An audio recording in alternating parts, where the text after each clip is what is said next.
Chapter 307. Go to Watch Network. After Li Yundong finished speaking with a smile, Ziyuan and Zhou Qin both looked at him in confusion. Ruan Hongling asked curiously, "Do you have a grudge against him?" Li Yundong chuckled and said, "It's not a grudge, but this guy is rich and heartless. He's a bastard. Go to seek. 7KOM. /OM/ As he spoke, Su Chan, who was beside him, took over the conversation and rushed to tell them what had happened before, especially when she mentioned that Jing Yuming had sold a roughly built house. Ziyuan, Zhou Qin and Ruan Hongling said angrily in unison, "Damn it." Su Chan also said that Li Yundong had destroyed Jing Yuming's building with one punch. Ziyuan raised her eyebrows and a smile appeared at the corner of her mouth, but she looked at Li Yundong speechlessly. Zhou Qin smiled and looked at Li Yundong with admiration in her eyes. Ruan Hongling clapped her hands and laughed loudly, saying, "Well done. If it were me, I would also go and tear down this bird building."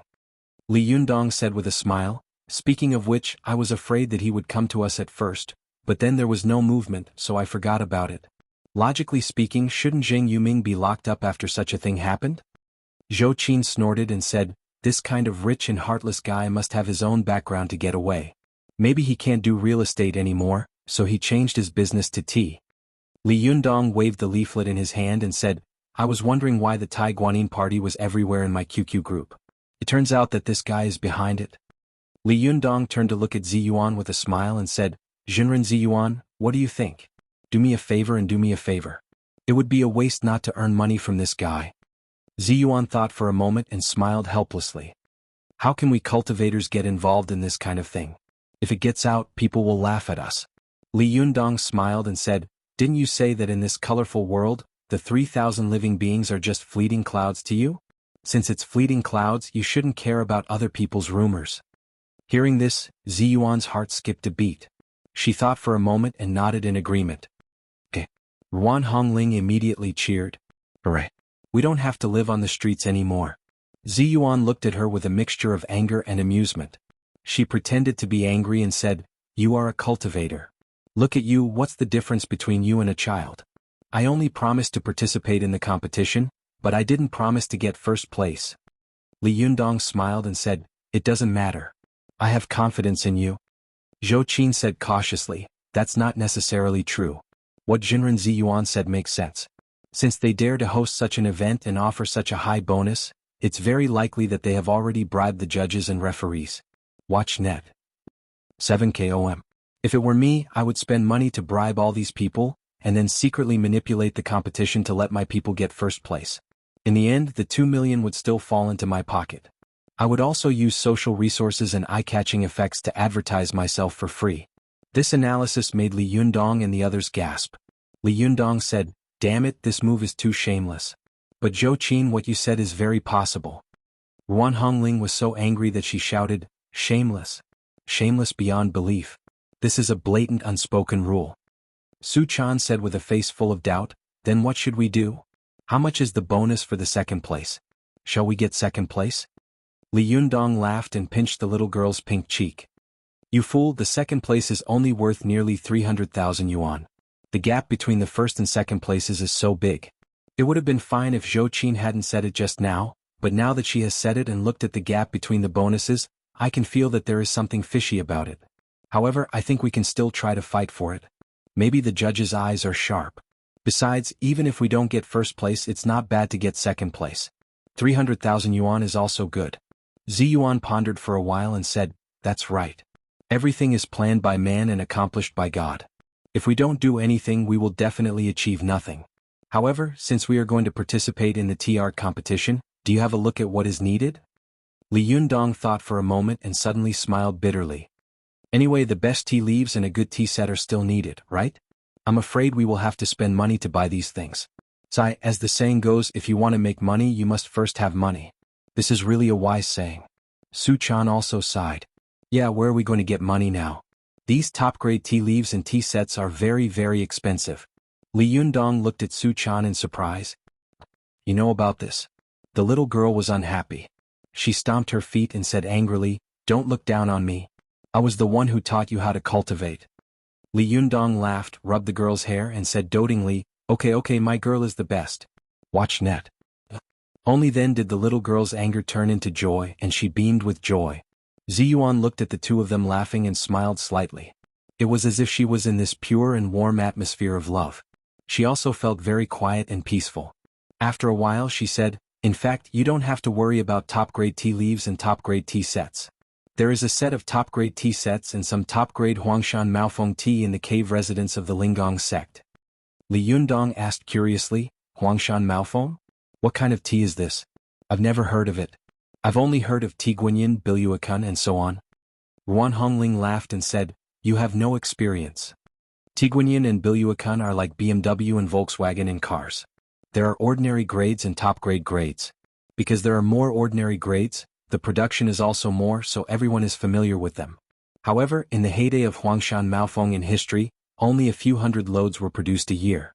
Although this tea is not famous, in fact, it is the Rolls-Royce of tea leaves.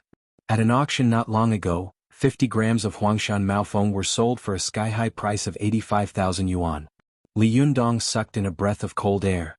85,000 yuan for 50 grams? This price can be compared with gold. Ruan Hongling snorted. Of course. Why else would Huangshan Maofeng be said to be the best of the best? I begged Sister Ziyuan to make this tea for me last time, but she was unwilling to give it to me. You are really lucky. Li Yundong smiled and said, I'm not a judge who drinks tea. Seeing that Ruan Hongling was about to speak, Ziyuan quickly glared at her and said, You only know how to show off here. Why don't you hurry back to the sect to get it? We'll go back to Tianan City and wait for your news. Ruan Hongling's face fell and she muttered, I'm the one running errands again. My legs are so thin. There's no benefit for me. I've learned all your lessons. Ziyuan pretended to be angry and said, You're still talking? Ruan Hongling quickly said, Okay, I know I was wrong. Okay? Before she left, she made a face at Li Yundong and then looked around. Seeing that no one was paying attention, she turned into a blue light and flew up. She flew back to Mount Longhu at an extremely fast speed and returned to the cave residence. She searched around in the stone cave where Ziyuan had secluded herself and found a sealed porcelain pot and a tea set. Ruan Hongling chuckled and took out a small treasure pouch from her arms. She pinched the mouth of the pouch and it opened by itself. The mouth of the pouch emitted a colorful brilliance. Ruan Hongling carefully put the teapot and the tea set in it, then closed the mouth of the pouch and hid the treasure pouch on her body. She stood up and walked out of the stone room. After she walked out of the stone room, she passed by the pond full of lotus flowers. She turned her head to take a look and saw that the two budding lotus flowers were already showing signs of blooming. The flowers were glowing, and she could vaguely see the figures of two little people curled up inside. Ruan Hongling said to herself with a smile, Good boy, I haven't seen you for a few days, but you've grown quite fast. She was about to turn around and leave when she suddenly heard footsteps coming from outside, followed by a woman shouting, Seal this place. Ruan Hongling was shocked and went out to take a look. She saw Zhou Ping and the Lady of the Earthly Fire, Zhang Ling, standing in front of the cave residence and loudly ordering the disciples of the Jingyi school around. Ruan Hongling saw that the disciples of the Jingyi school were holding all kinds of seals and wooden boards in their hands. In the blink of an eye, the Taoist temple was covered with seals and even the door was nailed shut. She was shocked and angry. What are you doing? Zhou Ping snorted coldly and glanced at her, her eyes full of disdain. What are you doing? Are you blind? Ruan Hongling was so angry that her whole body was trembling. This is the place of our Linggong sect. How can you be so presumptuous? Zhou Ping laughed loudly and said, This is the place of our Jingyi school. Why can't we be so presumptuous? Ruan Hongling was extremely angry and shouted, It's fine if you freeze our accounts, but why do you have to seal our Taoist temple? Why are you doing this? Zhou Ping laughed, took out a stack of photos from her sleeve, and threw them in front of Ruan Hongling. Ruan Hongling blocked it with her hand, and with a bang the photos flew everywhere. Ruan Hongling saw that these photos were all of Li Jiandong and Ziyuan together. Ruan Hongling suddenly became furious. How dare you follow us? Zhou Ping sneered and said, If you don't want people to know, don't do it. The future leader of your Linggong sect doesn't know how to cherish herself and hang out with the leader of the Fox Zen school. Don't you know what shame is? After that she waved her arm and said, Seal them all. Seal this filthy sect for me. Ruan Hongling was so angry that she was about to move her hand. Just as she was about to take out her magical item, the Lady of the Earthly Fire pointed at her and shouted, Tut! Ruan Hongling's body suddenly stiffened and she couldn't move for an instant.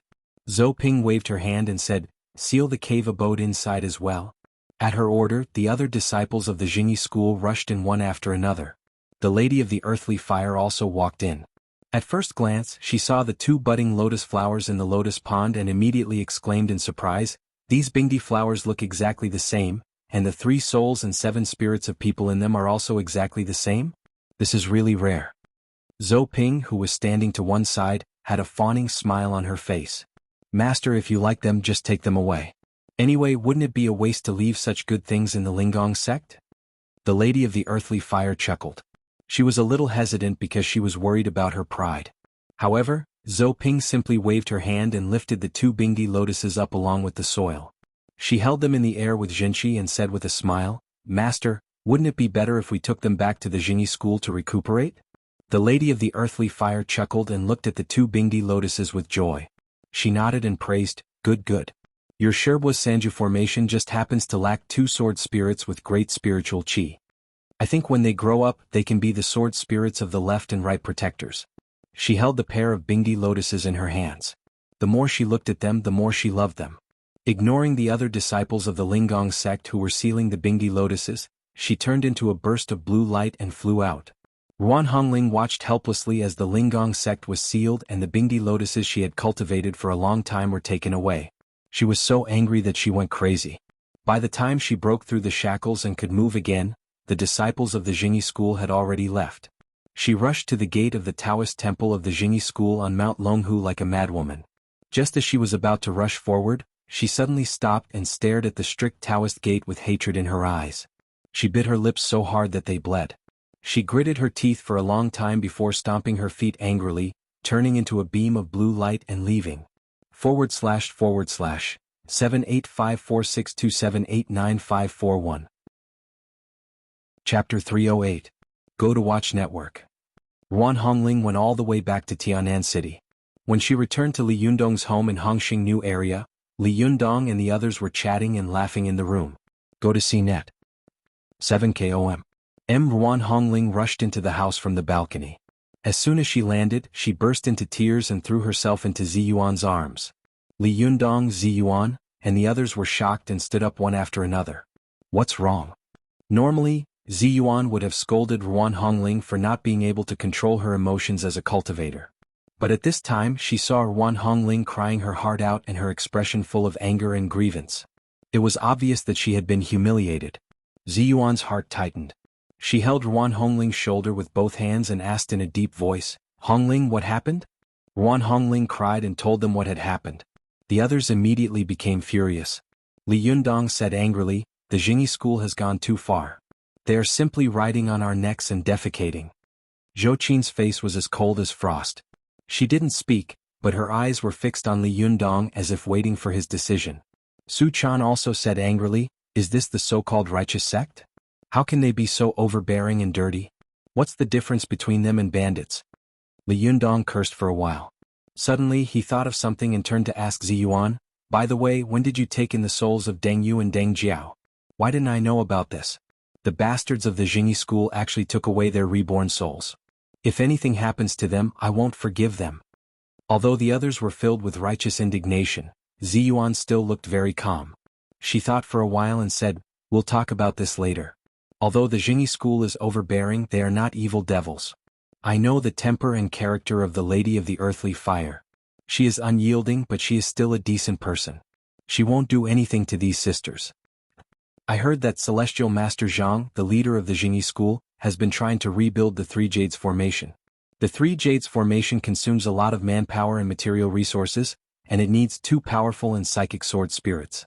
I guess the Lady of the Earthly Fire may be interested in them, so she took them to cultivate them into sword spirits. Speaking of this, Ziyuan sighed slightly. If that's the case, it's an unexpected blessing for them. Ruan Hongling raised her head, her eyes filled with unwillingness and resentment. Sister Ziyuan, are you going to swallow this? They have sealed the entire Linggong sect. There was a hint of anger in Ziyuan's eyes, but it was only for a moment. She said, the reason why they sealed the Linggong sect was to force me to bow my head. Now, there are undercurrents in the cultivation world.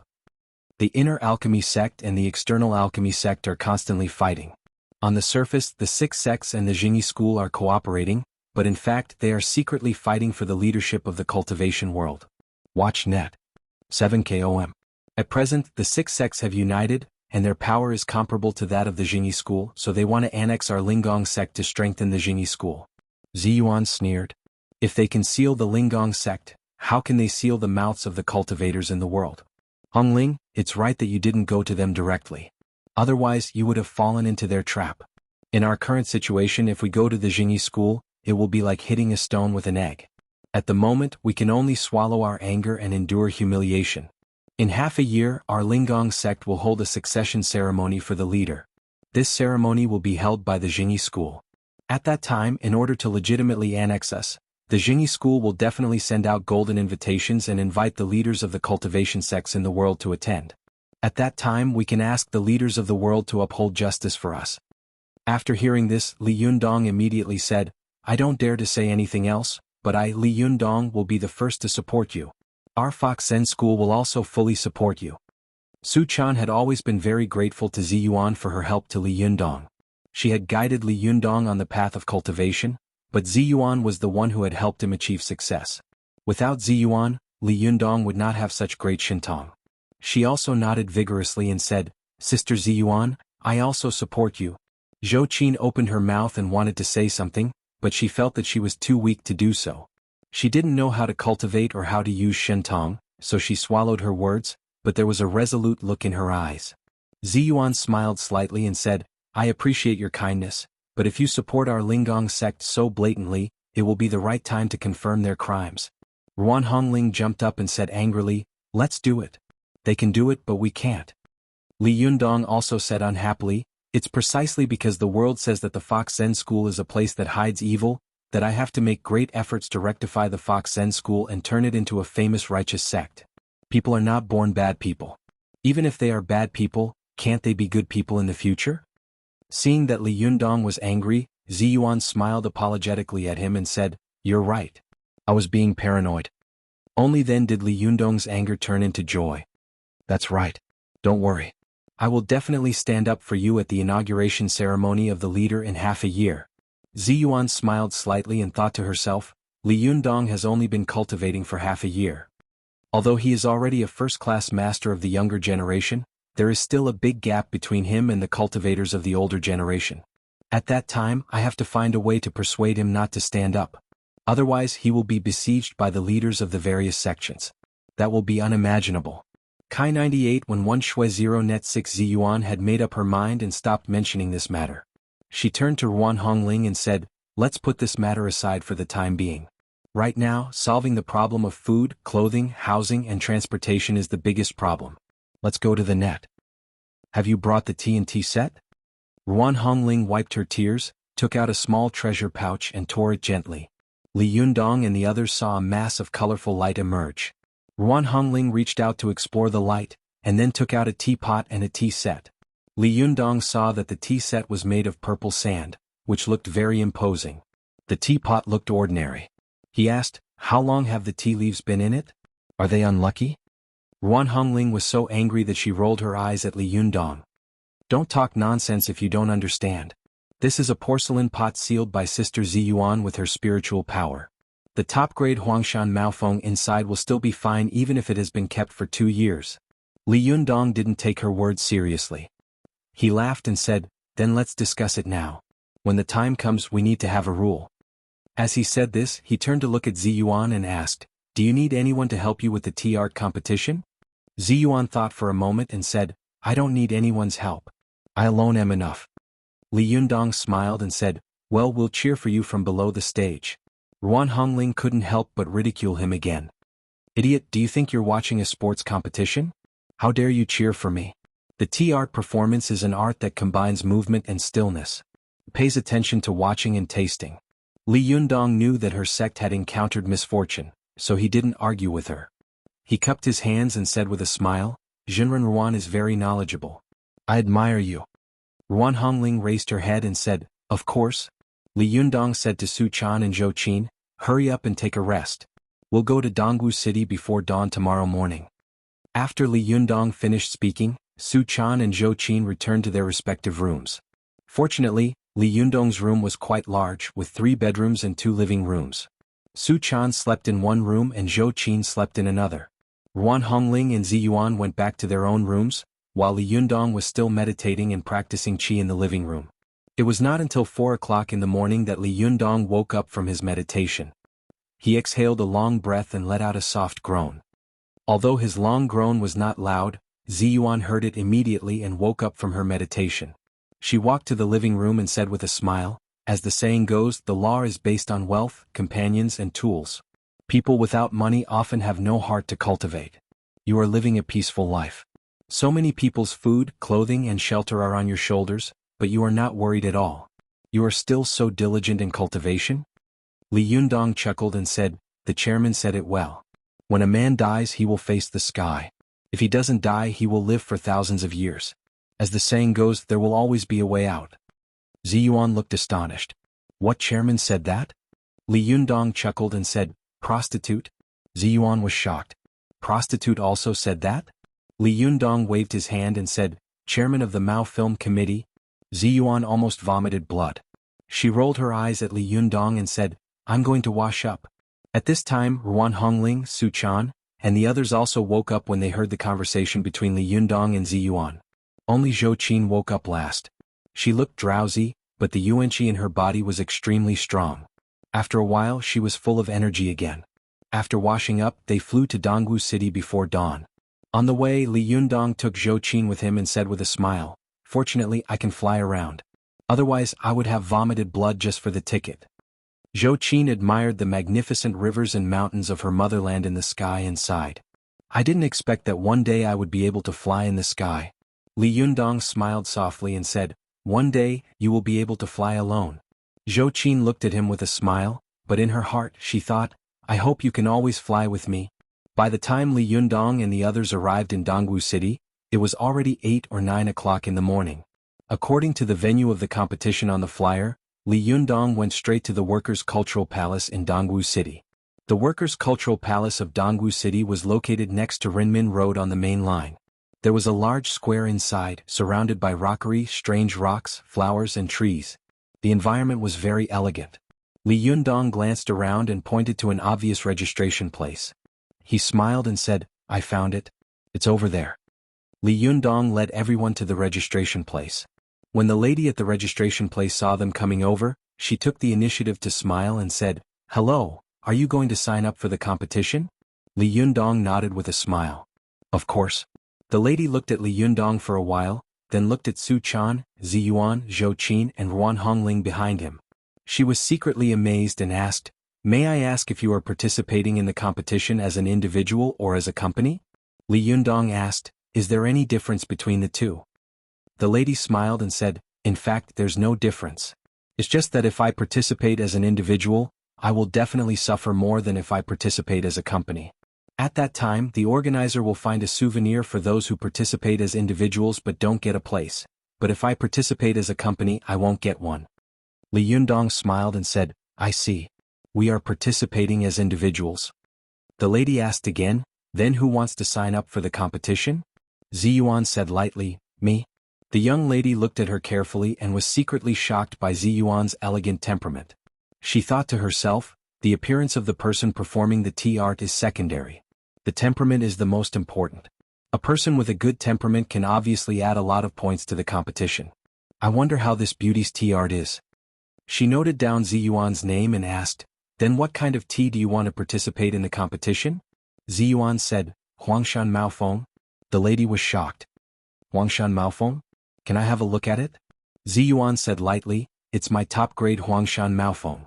Even if I open the jar for one more second, it will lose a bit of immortal qi.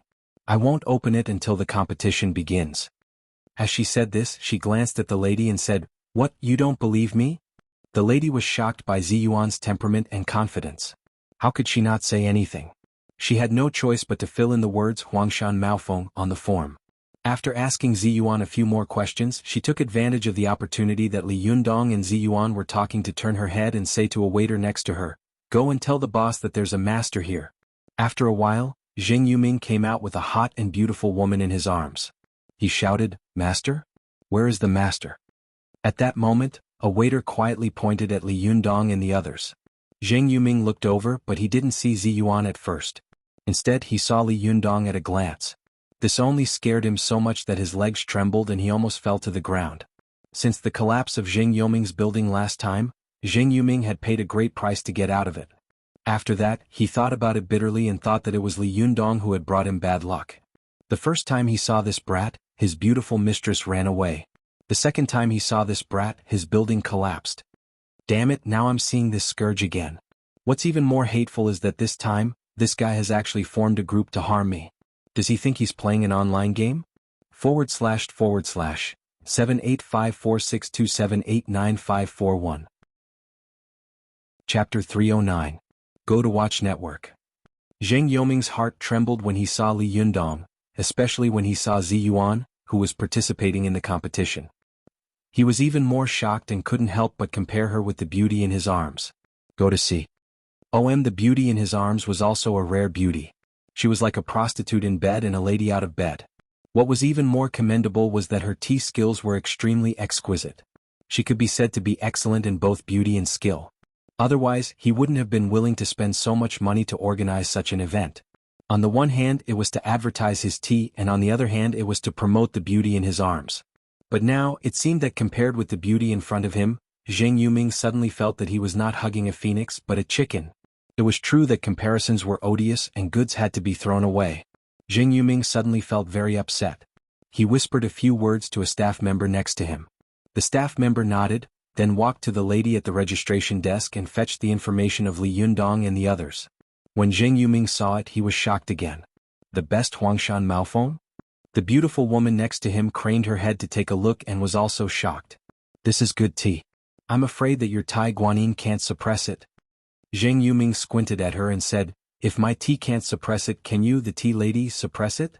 As he said this, he signaled Zi Yuan with his eyes. The beautiful woman glanced at Zi Yuan and snorted sourly. You like it? Then go to her. Why are you looking for me? As she said this, she was about to break free from his arms and leave. Zheng Yuming quickly smiled and said, Oh, don't be angry. You know that I only have you in my heart. Only then did the tea lady's anger turn into joy. She said angrily, You men are all greedy.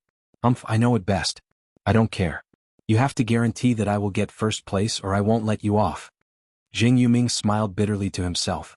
Oh my God, don't you see that she is determined to win? Even the top-grade Yellow Mountain Maofeng was brought out. If the difference in strength between the two sides was too great, and the people weren't blind, wouldn't the audience scold me to death if I blatantly manipulated the match? Do you think you're living a good life because of me? In the end, aren't we just going to suffer together?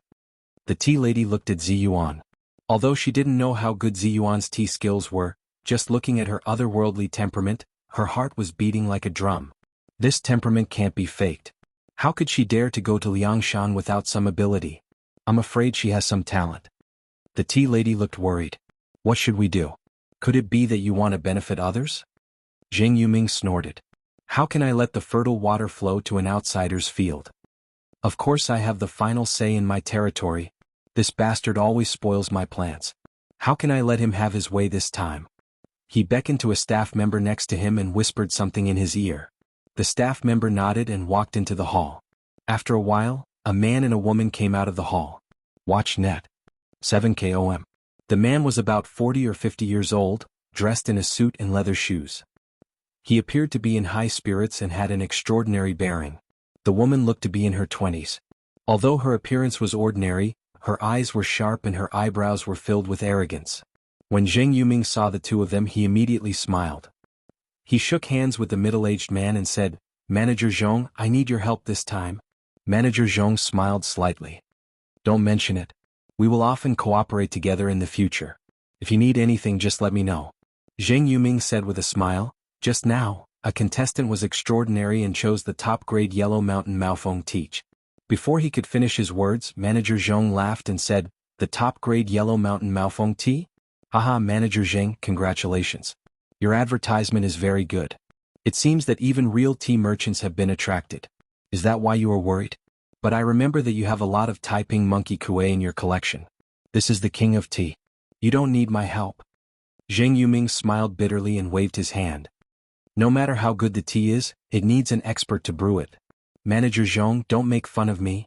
Take a look for yourself. As he spoke, he pointed to Ziyuan, who was not far away.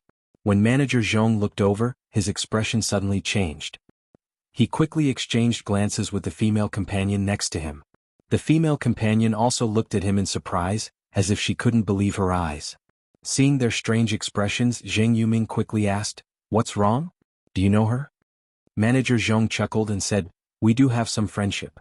"What do you mean, Manager Zheng?"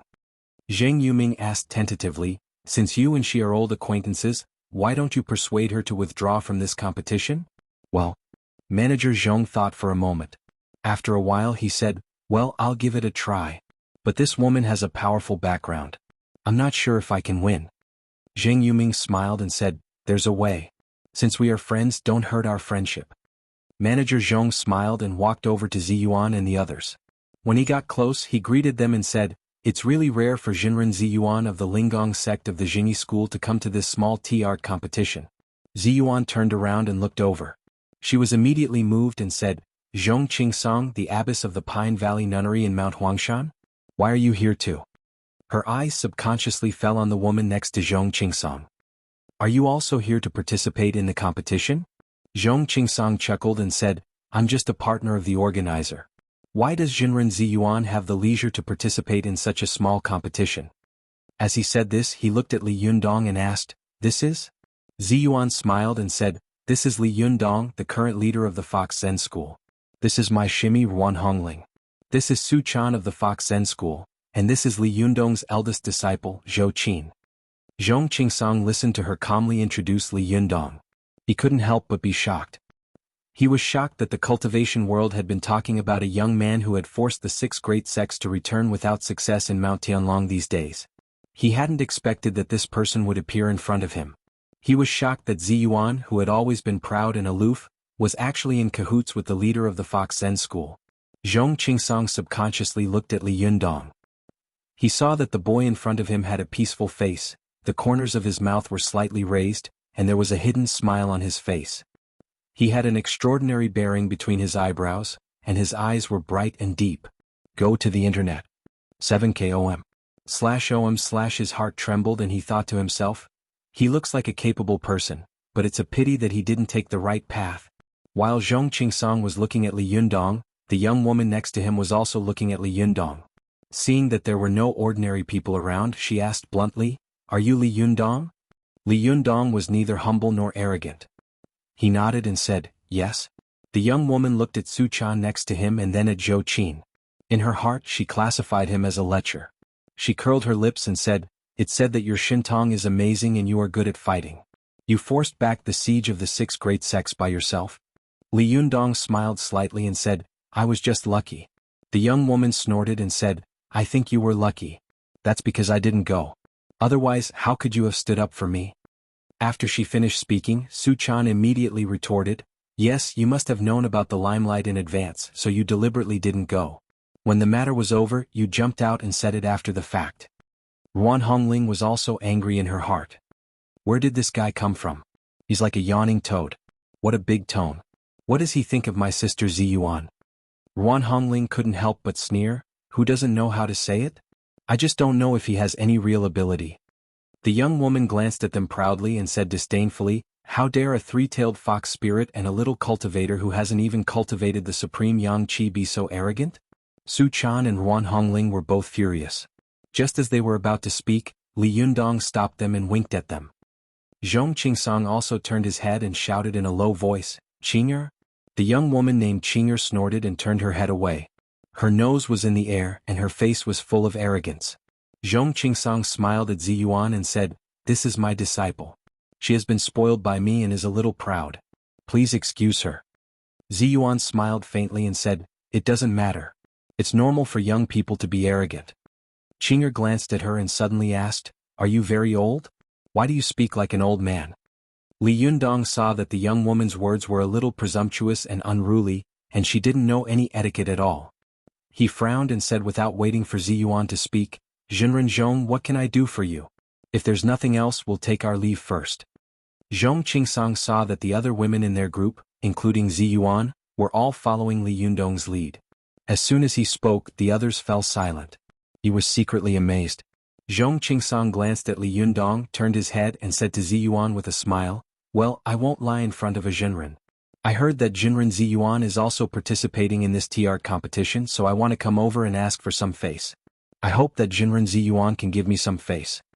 Ziyuan smiled and said, "What's the matter? If it's convenient, we will help each other." Zhong Qingsong smiled and said, "That's great. If Jinren Ziyuan can withdraw from the competition, I will owe you a favor."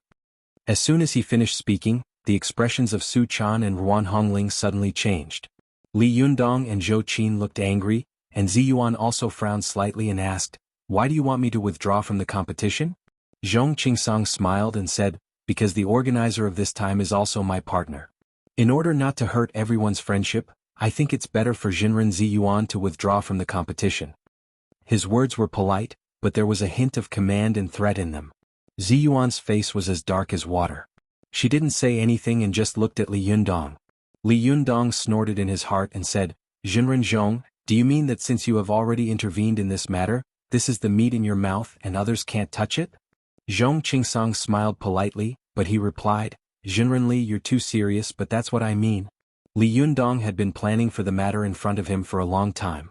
When it came to the last minute, how could he be willing to give in?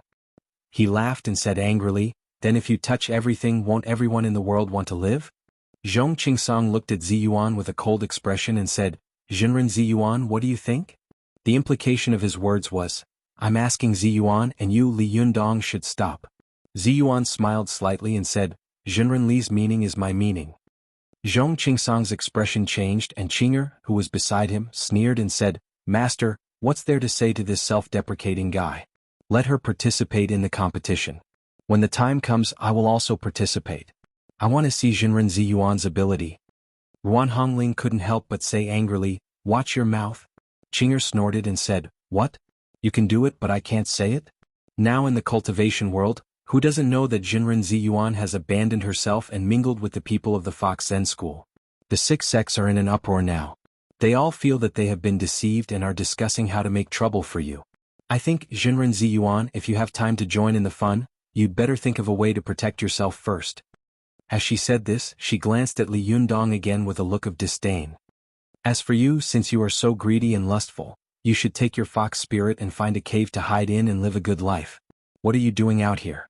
Do you really think of yourself as an invincible great cultivator?"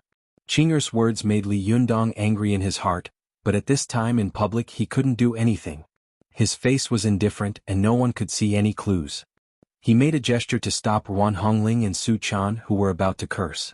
Without looking at Qinger, he said coldly to Zhong Qingsong, "Go and tell your friend from the organizer that I will take his 2 million yuan.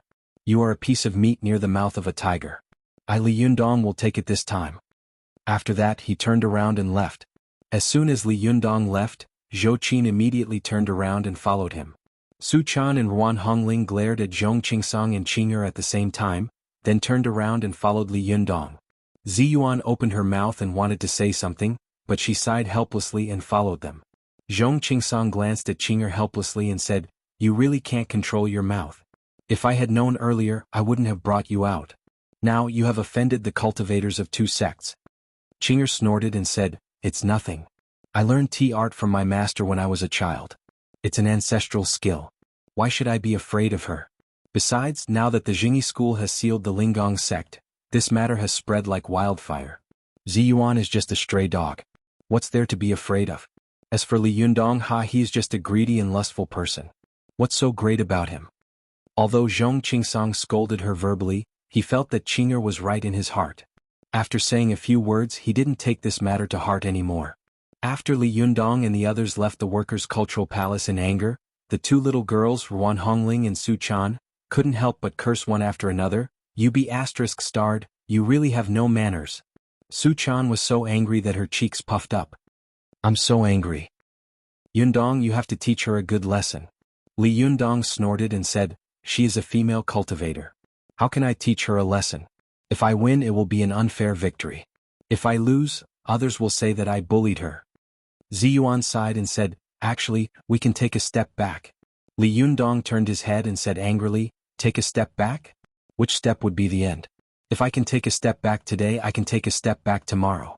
If you don't have a diamond, don't take on this porcelain work. Since they dared to open this challenge, they should be mentally prepared to be challenged. I want to see what kind of ability this arrogant woman has. Ziyuan, if you don't want to participate in the competition, I won't stop you. Teach me tea skills and I'll participate. Ziyuan sighed and said, look at how angry you are. You can actually cultivate to such a level. You're really an anomaly. Li Yundong laughed angrily and said, Li Yundong, only pay attention to 4 words in cultivation. The state of mind is not hindered. I don't think I'm a person who causes trouble. I don't take the initiative to bully others, but if others take the initiative to bully me, I will definitely not let them have a good time. Ziyuan, I think you are too modest, making others think that you are weak and easy to bully.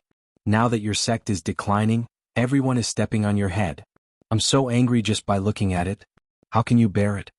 Ruan Hongling, who was standing to one side, felt like a confidant. She nodded vigorously and said loudly, Li Yundong, you finally said something reasonable today. Li Yundong glared at her and was so angry that he laughed. He scolded her with a smile, I don't think what you said is reasonable. After being scolded by Li Yundong, not only did Ziyuan not feel angry, but she felt strange in her heart. She smiled helplessly and said, you are really overbearing. Li Yundong laughed and said, overbearing? Didn't you notice just now? The more modest you are, the more others think you are weak and easy to bully. External alchemy has the Chinese medicine business, so it doesn't allow others to point fingers. This Pine Valley cottage of Mount Huangshan has some tea business, but it actually wants us to withdraw from the competition? What a joke. They don't want us to walk? That's good, then I'll snatch all of their paths and make them have nowhere to go. // 785462789541. Chapter 310. Go to WatchNet. Li Yundong's words made Ziyuan a little absent-minded for a moment. Ever since she had seen the shadow of her master in this boy, she had been subconsciously chasing after the shadow of her master in this boy. But now it seemed that he and her master were really 2 different kinds of people. Go to WatchNet. 7KOM. 113 Shui for net. Her master was modest, gentle, and tolerant, while the boy in front of her was jumping up and down, hating evil as his enemy. For a moment, Ziyuan's eyes were a little confused. Seeing her like this, Li Yundong thought that Ziyuan didn't want to participate in the competition, so he said, Ziyuan, I know you have difficulties. If you don't want to participate in the competition, I won't force you. Hearing this, Ziyuan suddenly woke up as if she had just woken up from a dream. She smiled and said, who said I don't want to? Li Yundong was stunned for a moment, then overjoyed. He laughed and said, are you willing? Ziyuan smiled slightly and said, tea art is not like other things. It can't be learned in a few days. Moreover, it will be very embarrassing for a man like you to go up and perform tea art. Li Yundong laughed and said, if you are willing to participate, there is no need for me to go up and embarrass myself. Although Su Chan and Ruan Hongling didn't get along with each other at this time, the 2 of them could be said to have a common enemy. Seeing that Ziyuan had agreed to participate in the competition, they were both overjoyed. Even Zhou Qin, who had always been cold, couldn't help but smile. A few days later, the first China Tea Culture Challenge tournament began in the square of the Workers' Cultural Palace in Dongwu City. When Li Yundong and the others arrived in groups, they saw lanterns and streamers everywhere, and the crowd was surging. There were reporters holding cameras and cameras everywhere, snapping away at the sexy waitresses and elegant tea attendants. Many Furlan were murdered in an instant. Li Yundong was a little surprised. There are so many people? Su Chan was a crazy person. She was excited when she saw the lively scene. She cheered and clapped her hands. It's so lively. Yundong, when will we go up? Li Yundong looked around and saw that there were many manufacturers participating in the competition on the side. There were beautiful etiquette girls holding up all kinds of tea and manufacturers' signs. People like them, who had participated in the competition in private capacities, were like scorpions defecating. Li Yundong smiled and said, I don't know. There should be a draw later, right? Zhou Qin looked around and said in a deep voice, a lot of famous teas have arrived. Look over there, there's the West Lake Longjing, which is known as one of the top 10 teas in China. There's also the Dongting Biluakun, which is known as the frightening fragrance. Next to it is the Junshan Silver Needle, which is known as the golden inlaid jade. Next to the silver needle is the Yunnan Pu'er tea, which is known as the edible antique tea. Zhou Qin looked at them one by one. Suddenly her expression changed and she said in a low voice, Li Yundong look? Li Yundong looked in the direction of her finger and saw that Qinger, the arrogant disciple of Zhong Qingsong, was also participating in the competition. However, although they were cultivators from the Pine Valley Cottage in Mount Huangshan, they didn't choose the tea leaves of Mount Huangshan. Instead they chose Wui de Hongpao. Li Yundong knew little about tea, so he asked in confusion, "What's wrong with this?" Su Chan explained to him with a smile, "This is the best tea. It's even more expensive than Huangshan Maofeng. I heard from my master that 20 grams of such top-grade de Hongpao tea leaves can be sold for more than 100,000. Li Yundong couldn't help but be shocked. "What? Doesn't that mean that a sip of tea costs more than 100,000? Ziyuan smiled slightly and said, "Tea culture has a long history. There are high-end tea leaves and low-end tea leaves. Anyone can afford to drink low-end tea leaves, but high-end tea leaves are the exclusive favorites of the rich. Go to the internet." 7 KOM.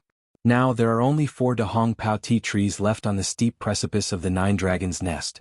With such a small output of tea, it's naturally extraordinarily expensive. Li Yundong couldn't help sighing.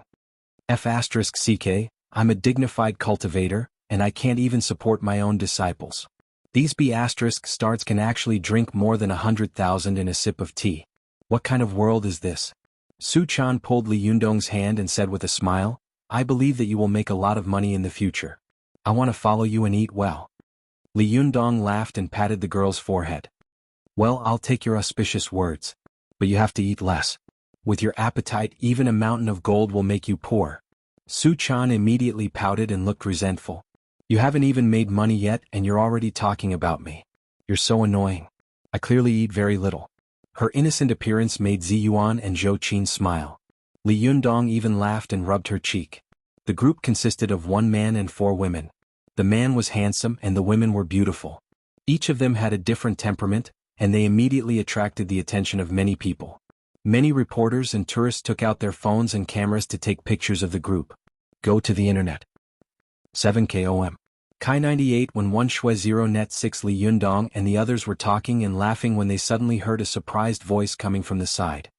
"Beauty, I found you again." Li Yundong and the others turned their heads and saw a young and handsome boy shouting at Su Chan with a face full of ecstasy. Li Yundong looked and thought, "Hey, isn't this the rich second generation who chased after Su Chan in Shantang 7 Li? Why is this guy here? Wait, there's a girl standing next to him. She seems very familiar." Su Chan frowned and tugged at Li Yundong's sleeve. "I see this guy again. He's so annoying. Why is he haunting me?" Li Yundong only glanced at Xinyu, and then his eyes quickly fell on a girl next to him. The girl had her back to Li Yundong and was curiously taking photos with the SLR camera in her hand. When she turned her face, Li Yundong was shocked. "Isn't this Xin Hui with a child's face and big breasts?"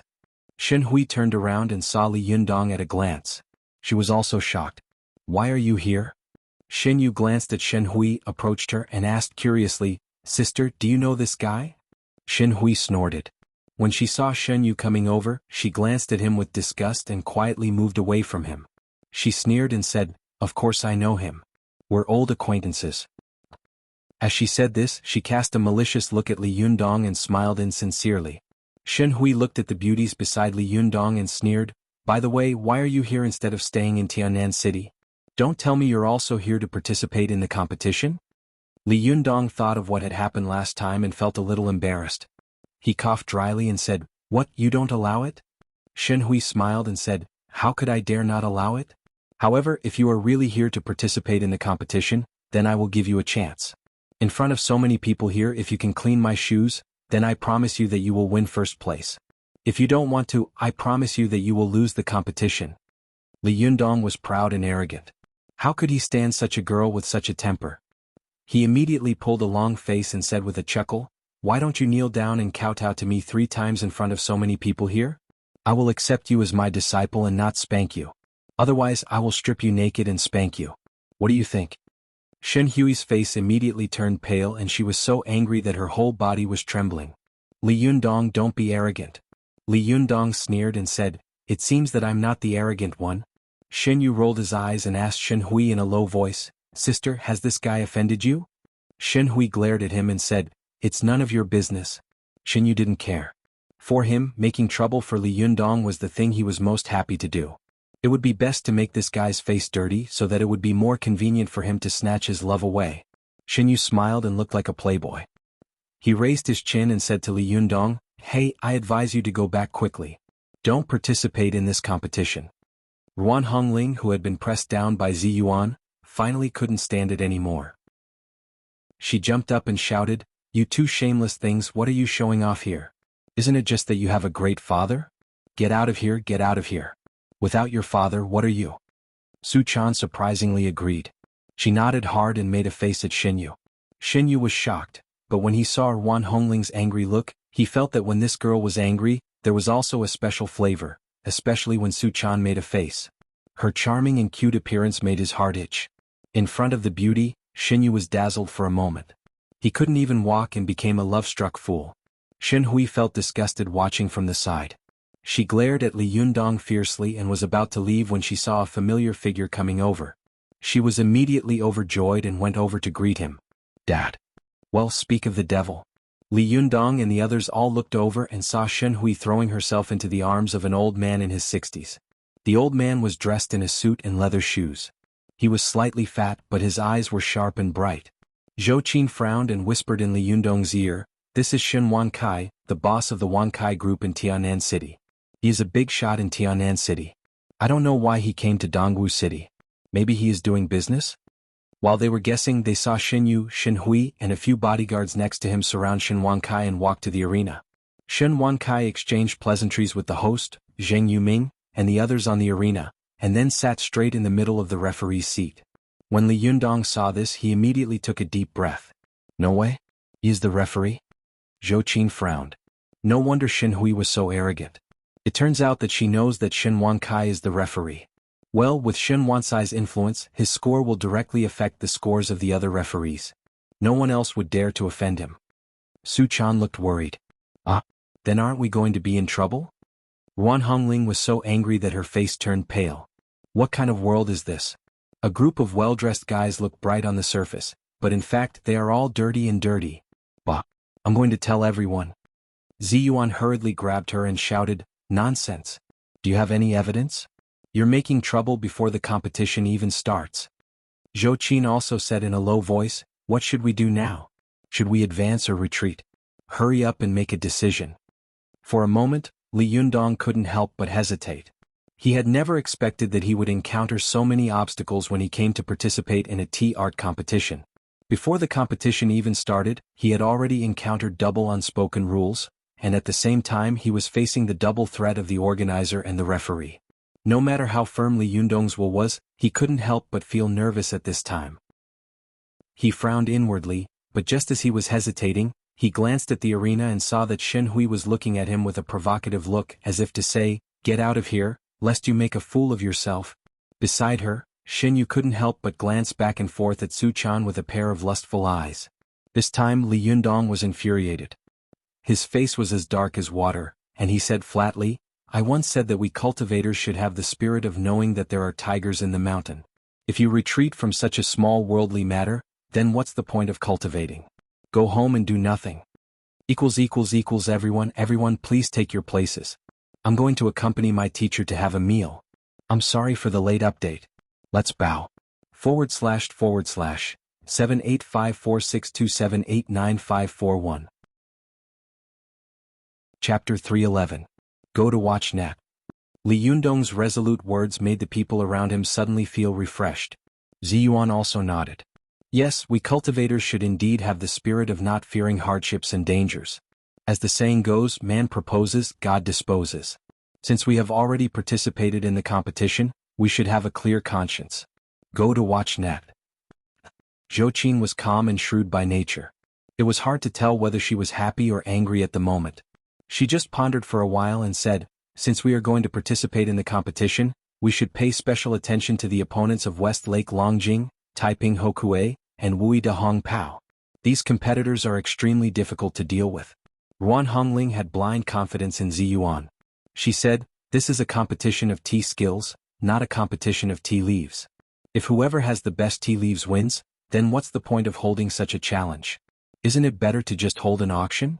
Right, Sister Zi Yuan?" Zi Yuan smiled slightly and didn't comment. Su-chan, the little girl, didn't know what to say. She just looked at this and that, feeling a little unhappy that she couldn't help.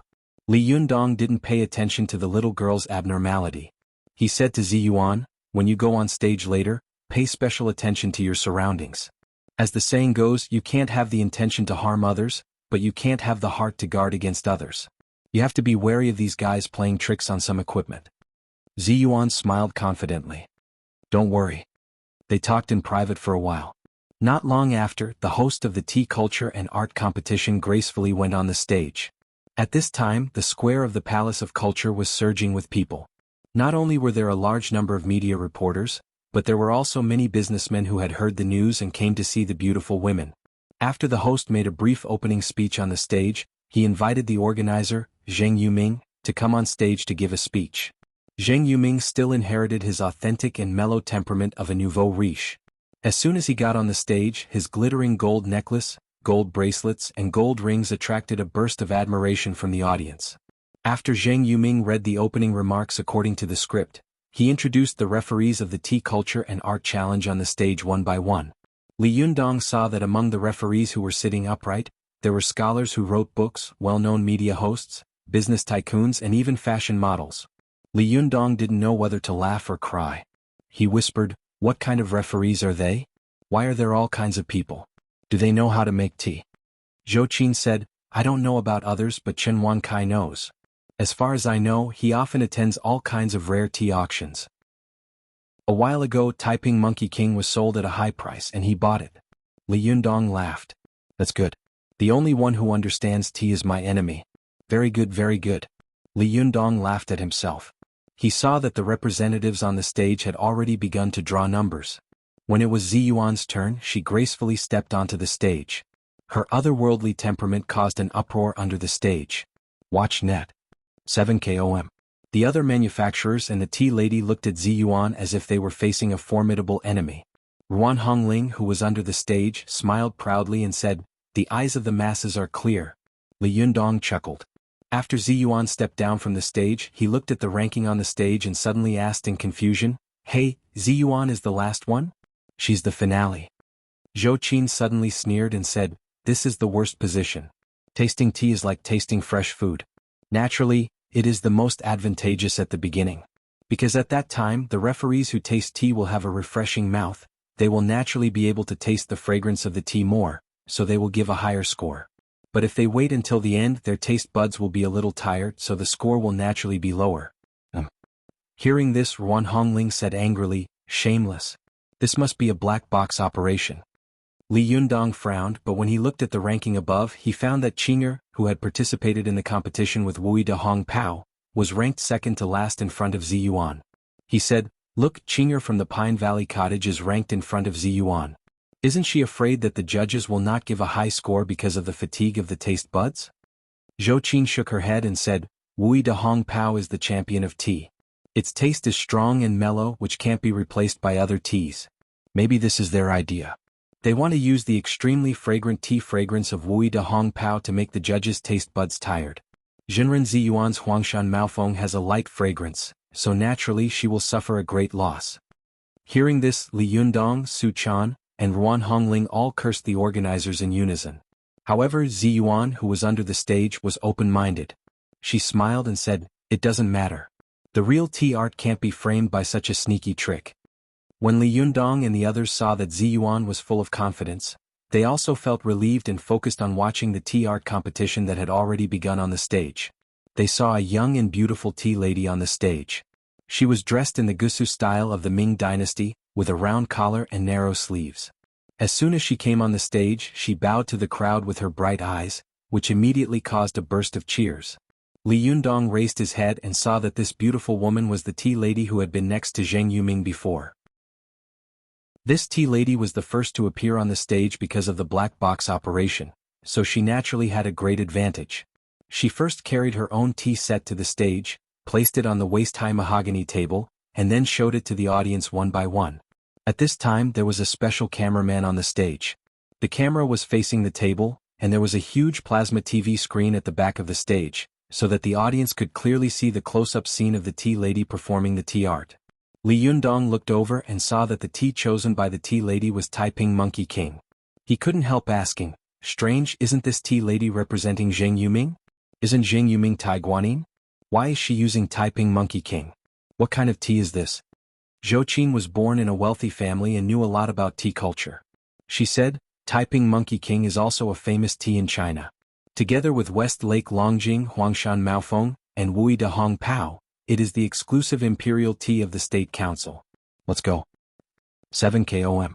Zheng Yuming has the temperament of a nouveau riche and specializes in Tai Guanin.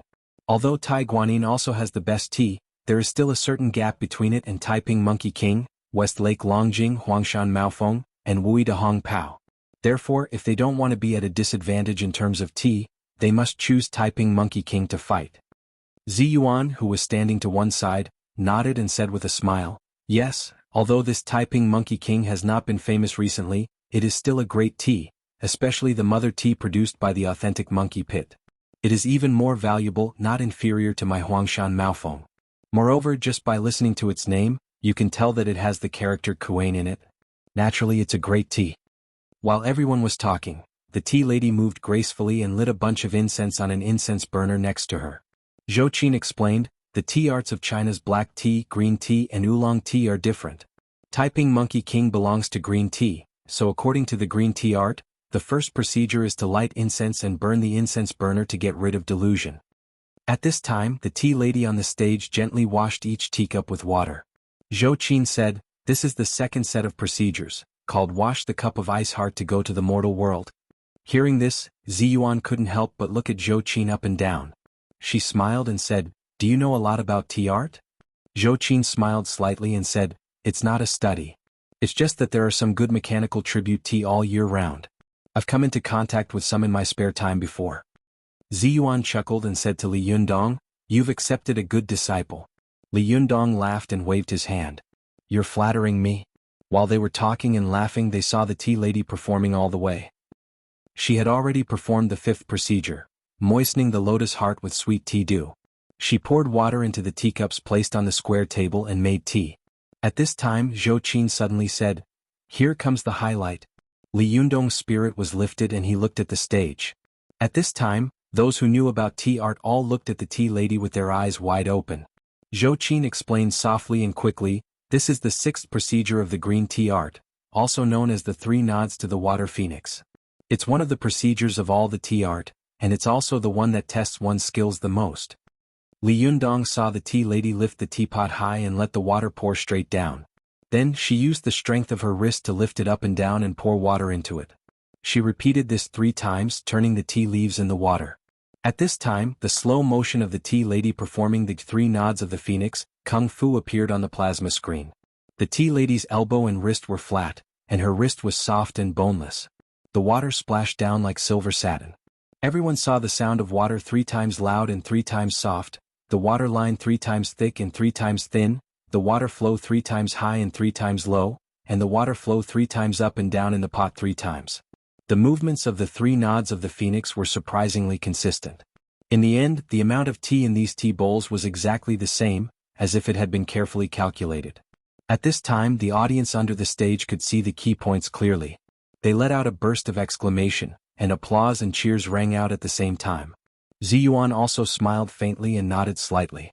Not bad. You've worked hard. Although Su Chan and Ruan Hongling despised the dirty and despicable behavior of the organizer, they had to admit that the tea lady was indeed very good at tea art. The 3 nods of the phoenix just now could be called a unique skill. The tea lady also knew that she had performed very well. The next performance was like flowing clouds and flowing water, becoming more and more smooth and confident. When she finished her performance and stepped off the stage, the audience immediately burst into thunderous applause. The referee, who was tasting tea, also nodded and praised her. Chen Wankai even showed a look of appreciation and exclaimed, not bad, good tea art. The tea lady who appeared first won the first prize and won a full house. The pressure on the tea ladies who appeared next suddenly increased. Although some of them also performed well, no one could surpass the tea lady who appeared first. Some people even made mistakes in nervousness, causing the referee on the referee's seat to frown secretly. After performing all the way, it was finally time for Wui de Hong Pao, the top scholar in tea art, to appear. A plain-looking but arrogant girl jumped onto the stage with a rocket-like cannon. The arena was 1.5 meters high. Ordinary people with little strength might not be able to climb up, but she had pulled herself up from the ground. Suddenly, the sleepy audience under the stage was refreshed and applauded. For a moment, the host on the stage was a little embarrassed, so he had to say in a hurry, "The next contestant is Lin Xueqing from Wui de Hong Pao. Please welcome her." Lin Xueqing stood proudly and said something amazing as soon as she opened her mouth. "Today, I want to show everyone what real tea art is."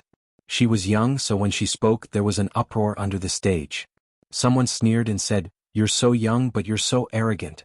The referee on the referee's seat showed a disapproving look. Only Chen Wankai chuckled and said, "What a young hero."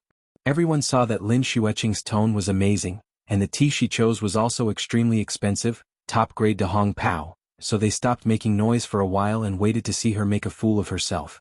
Li Yundong and the others also stared at her with their eyes wide open. Ruan Hongling and Su Chan kept muttering, constantly cursing the arrogant girl for making a fool of herself. Li Yundong saw that Lin Xueqing's tea art procedure was different from before, so he asked curiously, "She seems to be different from the others." Zhou Qin said to Li Yundong in a low voice, "This Wui de Hong Pao is an oolong tea. The tea art procedure of oolong tea is different from that of green tea.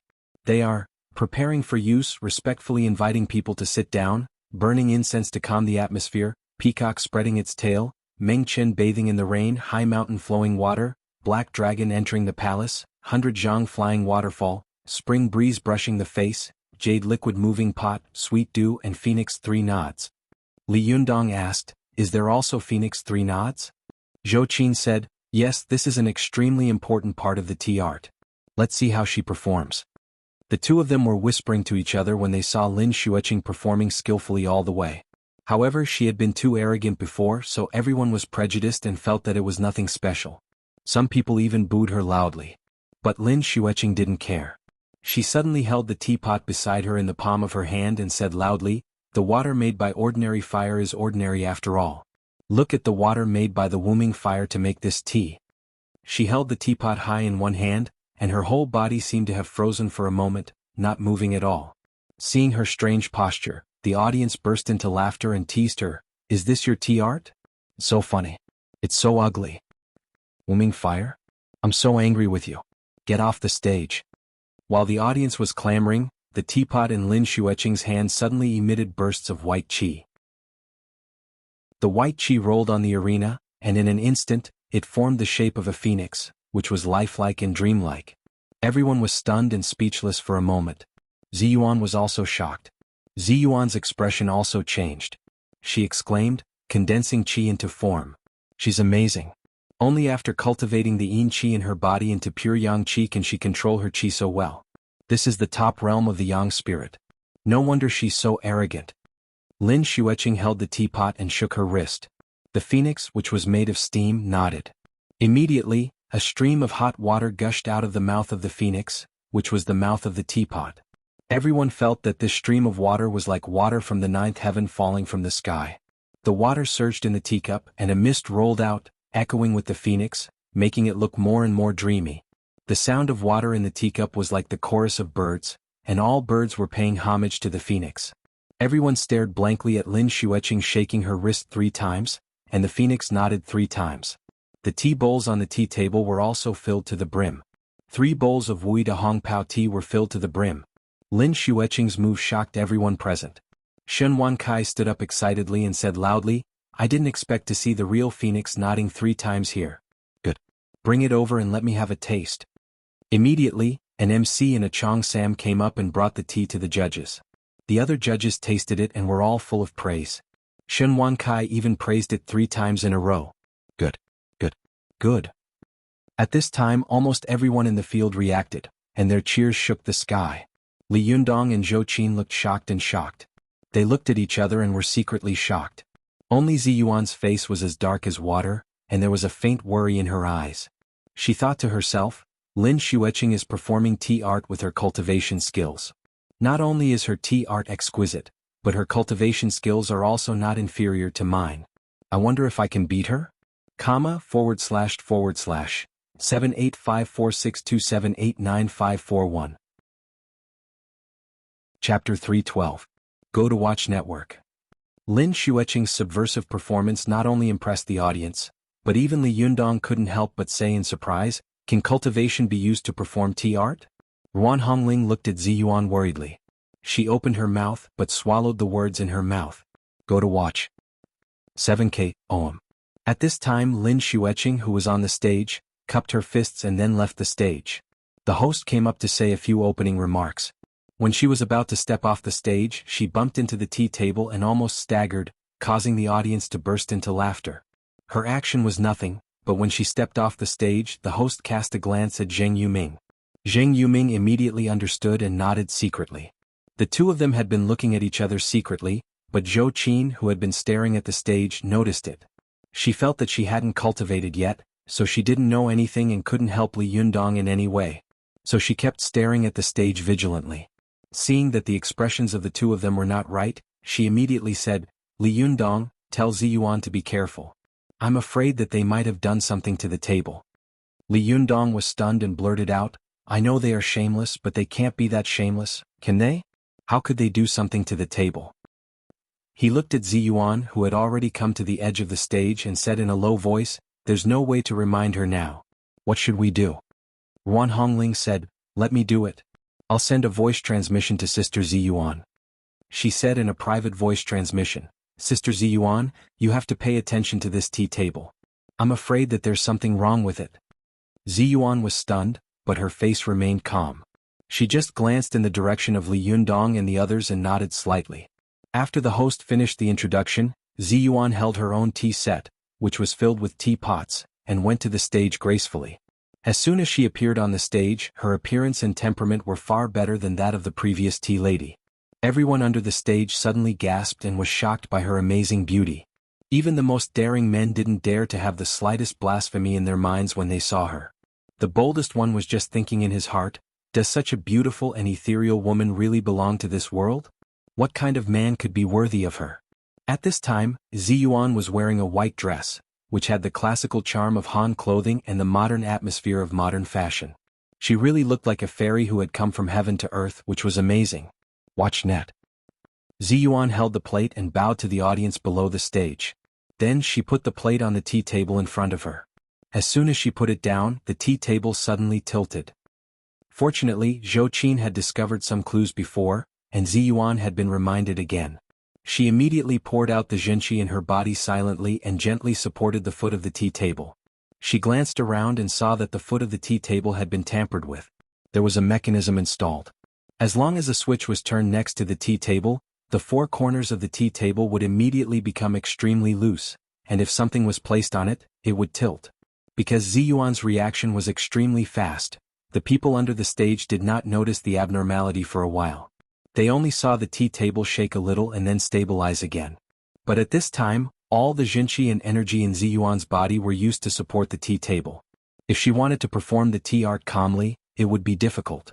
She immediately sent a voice transmission to Li Yundong for help.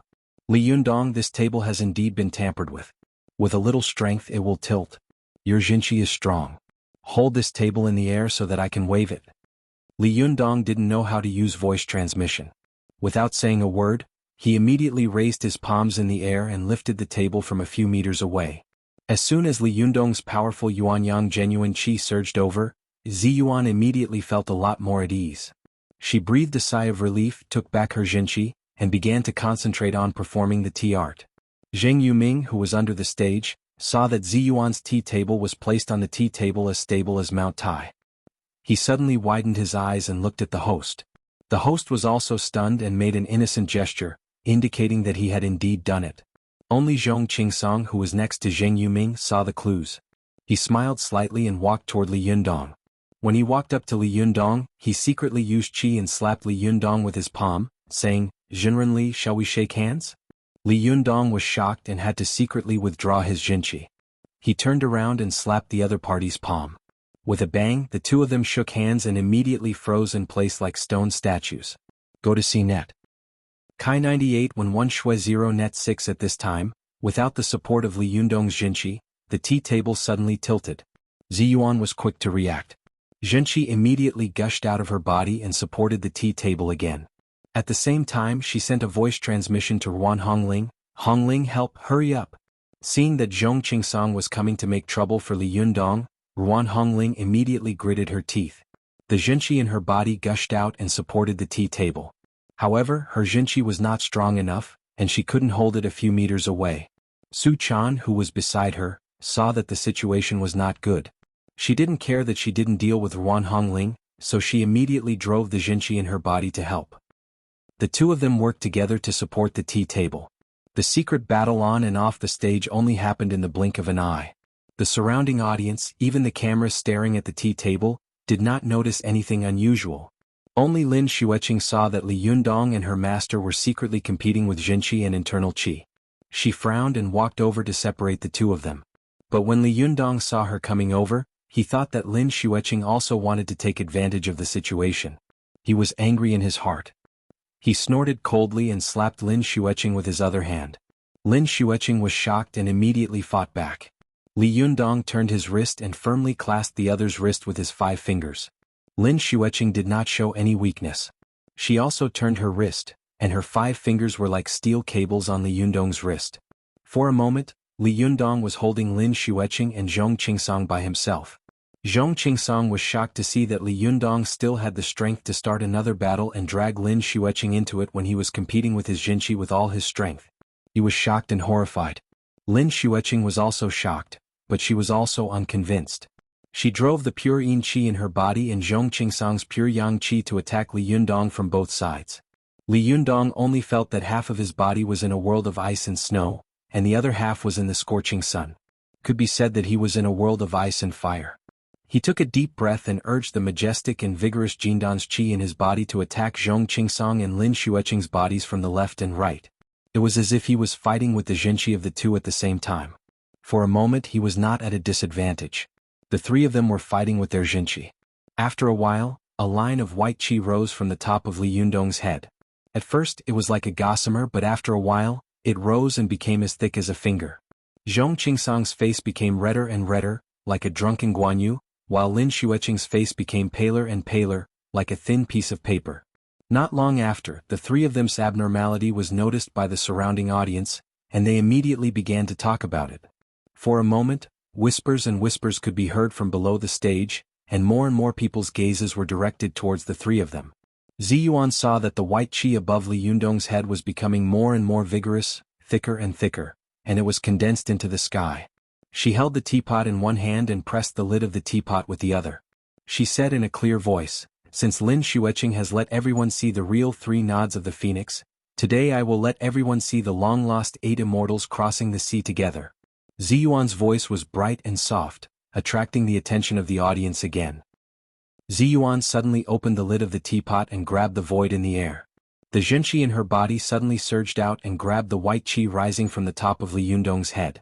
Everyone saw that the white mist was flowing horizontally like a Milky Way bridge.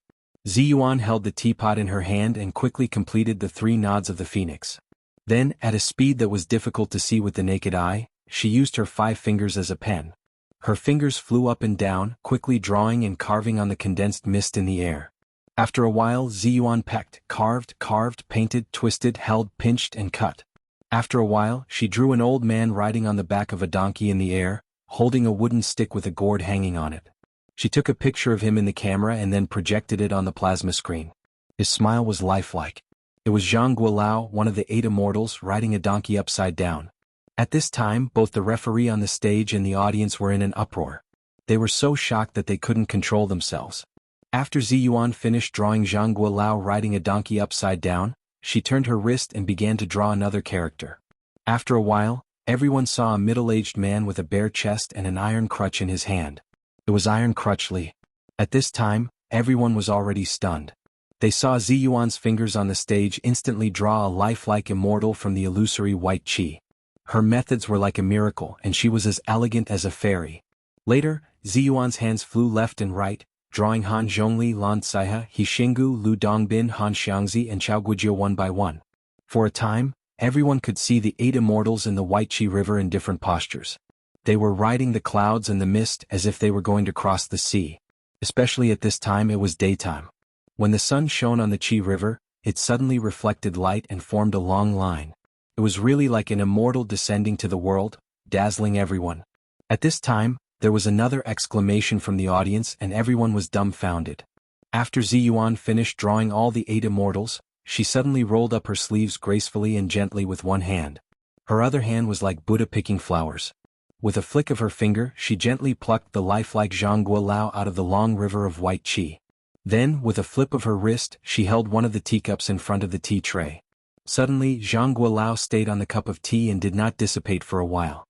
Then Ziyuan, like the queen mother picking peaches, picked the other 7 immortals one by one and placed them on the teacups in front of her. Everyone saw that the 8 immortals were floating above the 8 bowls of tea. The tea in the bowls was emitting waves of hot air, making the 8 immortals look like they were in a fairyland. While they were watching in fascination, Ziyuan suddenly waved her sleeve, and a gust of wind rose from her sleeve, immediately dispersing the mist. The illusory 8 immortals immediately surged and melted into the tea in the teacup. At this time, Ziyuan stood gracefully on the stage and said to everyone on and off the stage, "Before there was the 3 nods of the phoenix, and now the 8 immortals have crossed the sea together. Please comment on who is better." After she finished speaking, everyone looked at her in a daze. The scene was so quiet that one could hear a pin drop. I'll take a bus back to Suzhou tonight, // 785462789541. Chapter 313. Go to WatchNet. After Ziyuan showed off her kung fu, the audience on and off the stage were all dumbfounded for a moment. Only Qin Wankai was so excited that his face turned red. He suddenly stood up and walked toward the stage, trembling all over. His mouth kept trembling, and his eyes were fixed on the bowl of Huangshan Maofeng tea, which was floating with white smoke. After a long time, he said in a trembling voice, "This kind of tea art really should only exist in heaven. How many times can I hear it in the human world? Go to WatchNet. 7 Master, can drinking this tea make you immortal?" Although Qin Wankai saw that Ziyuan was not only beautiful, but also young and eloquent, he didn't dare to regard the person in front of him as a vase. He knew that only a grandmaster tea art master could have such a good work, so he respectfully called Ziyuan master and didn't dare to offend her in the slightest. Ziyuan smiled slightly and cupped her hands, saying, "I won't be able to achieve immortality, but I can rejuvenate my qi and focus my mind to prolong my life." There was a slight look of disappointment in Qin Wansai's eyes, but he soon became excited again and asked respectfully, "Can I have a taste?" Ziyuan elegantly spread out a palm and gestured, "Go ahead." At this time, it was extremely quiet on and off the stage. Except for Li Yunyang, Zhong Qingsong, Lin Xueqing and Su Chan Ruan Hongling, who were using Jinshi to drag the tea table, everyone was staring at the stage and Qin Wankai eagerly. They couldn't wait to drag this old man down, then say a few words to this beautiful fairy and drink a bowl of immortal tea. Qin Wankai was so excited that his hands were trembling. He stretched out his hand to pick up the cup of tea from Zhang Guolao. As he held the teacup in his hand, it swayed in the air and splashed a lot of tea, causing many people under the stage to criticize him in their hearts. Qin Wankai brought the teacup to his mouth and carefully took a sip. Then he raised his head and drank it all in one gulp. He only felt that when this cup of tea entered his throat, his entire body had heated up. His entire body was steaming hot and filled with strength. However, when the tea reached his stomach, there was a coolness and fragrance in this heat, making him feel relaxed and refreshed. Even Qin Wankai himself didn't know whether it was because Ziyuan's previous methods were so amazing that he had a strong psychological suggestion that he could transcend the mortal world and become a saint after drinking this bowl of immortal tea, or that this bowl of Huangshan Maofeng was really fragrant and elegant, which was unparalleled in the world. After Qin Wankai drank a cup of tea, he couldn't help but burst into tears. After staying on the stage for a long time, he let out a long sigh and said in a choked voice, "I've lived for most of my life and been to countless places. This is the first time I've seen such a tea art that only immortals have. This is the first time I've drunk the immortal tea that only immortals can drink. Only today do I feel that my life has not been in vain." WatchNet. Color 98 when 1 Shui 0 Net 6. Some of the audience below the stage didn't know Qin Wansai's identity and only felt that this old man was a little neurotic. However, the referee on the stage and Jing Yuming were very clear about Qin Wansai's background and strength. This old man started from scratch at the age of 16. When he was in his 20s, he had traveled all over the country. When he was in his 30s, he went south to Shenzhen and finally made his first bucket of gold in Shenzhen. From then on, he went out of control and established a large light industry group that spread all over the country. At the age of 50, he moved the group's headquarters back to his hometown of Tianan City. He was warmly welcomed by the municipal government and became a tyrant in Tianan City. His name not only resounded like thunder in the business world of Tianan City, but also resounded in other provinces and cities. Those who knew Qin Wankai knew that this old man had single-handedly created a business kingdom. His business was spread all over Southeast Asia, the Middle East, and Europe. He had experienced countless storms, victories, and losses in his life. Not only had his character been tempered to be as tough as iron, but he had also cultivated a proud, arrogant, and domineering character. It was impossible for ordinary people to say a word or two to him, let alone receive such praise. When Ziyuan saw that he was drinking tea with tears rolling down his face, she smiled and said, "Happiness hurts the heart and sadness fills the lungs. Old people must maintain a calm state of mind when drinking tea. Otherwise, if they are not in a good mood, it will be useless to drink any elixir or medicine." Qin Wankai was usually called Mr. Shin, Old Master Shin, and so on. When had he ever been called an old man by a young man? Shin Yu and Shin Hui, who were watching from the backstage, were shocked at the same time. They thought to themselves, "Oh no, father is going to get angry. He hates people saying that he is old the most." However, when Qin Wankai heard Ziyuan say that he was an old man, he surprisingly didn't get angry. Instead, he let out a long sigh and said, "Yes, you're right. I just drank this bowl of tea for nothing." After he finished speaking, he looked at Ziyuan again and said with a flattering smile, "Can I have another cup?" Qin Wansai's identity was not an ordinary person. He was a judge and a business tycoon. When he said this, the audience below the stage all cursed in their hearts. The referee on the stage was even more resentful. "If you drink, won't we have one less cup to drink? Let us have a taste of this immortal tea." Ziyuan didn't know what they were thinking, so she smiled at Qin Wankai and said, "Hunjinum." Qin Wankai was overjoyed and immediately picked up another cup of tea as if he had found a treasure. This time he didn't drink it in one gulp. Instead, he tasted it carefully and slowly. He sighed and recited a poem, "The people of you left me the tea of Shanxi, and I picked the golden buds and poured them into the golden tripod. Go to see the net. 7 KOM. The pure porcelain is snow white and fragrant. How can it be like the elixir of immortals?" Ziyuan smiled and said, "One drink washes away my drowsiness and my feelings fill the world. Another drink clears my spirit, and suddenly it's like flying rain sprinkling light dust. 3 drinks and I can get the Tao. Why bother to get rid of troubles?" When Qin Wankai saw that Ziyuan actually knew this extremely rare tea-drinking poem, he was immediately surprised and happy. He laughed and said in a somewhat shameless manner, "Since 3 drinks can help me achieve the Tao, then I still need one more cup." This time, Ziyuan didn't say anything. The audience below the stage couldn't take it anymore and shouted, "You old man, you're really thick-skinned. 2 cups are not enough. You want a 3rd cup? You're too shameless." "That's right. Hurry up and go down." Qin Wankai wasn't angry. He smiled and cupped his hands. He waved to the judges on the stage and said, "Everyone, come and have a taste." As soon as he called out, the other judges dared to get down from their seats and come to the tea table to taste the tea. Some of them had a little bit of knowledge in their stomachs. After drinking it, they shook their heads and praised it. Some of them didn't have much knowledge in their stomachs, so they kept shouting praises. Zheng Yuming, who was watching from below the stage, took advantage of the chaos on the stage and squeezed his way up. Just as he reached out to take the last cup of tea, Qin Wankai suddenly said, "Mr. Zheng, can you let me have this cup of tea?" Zheng Yoming's outstretched hand suddenly froze in midair. He raised his head and looked at Qin Wankai, forcing a dry smile on his face. Qin Wankai leaned forward, tilted his head, and glanced at him sideways. "What? You don't want to?" Zheng Yuming was shocked by Qin Wansai's gaze, and his hand immediately retracted as if it had been electrocuted. He cupped his hands and said with a smile, "Don't mention it. Old Master Shin wants to drink tea. How dare I snatch it?" Qin Wankai chuckled.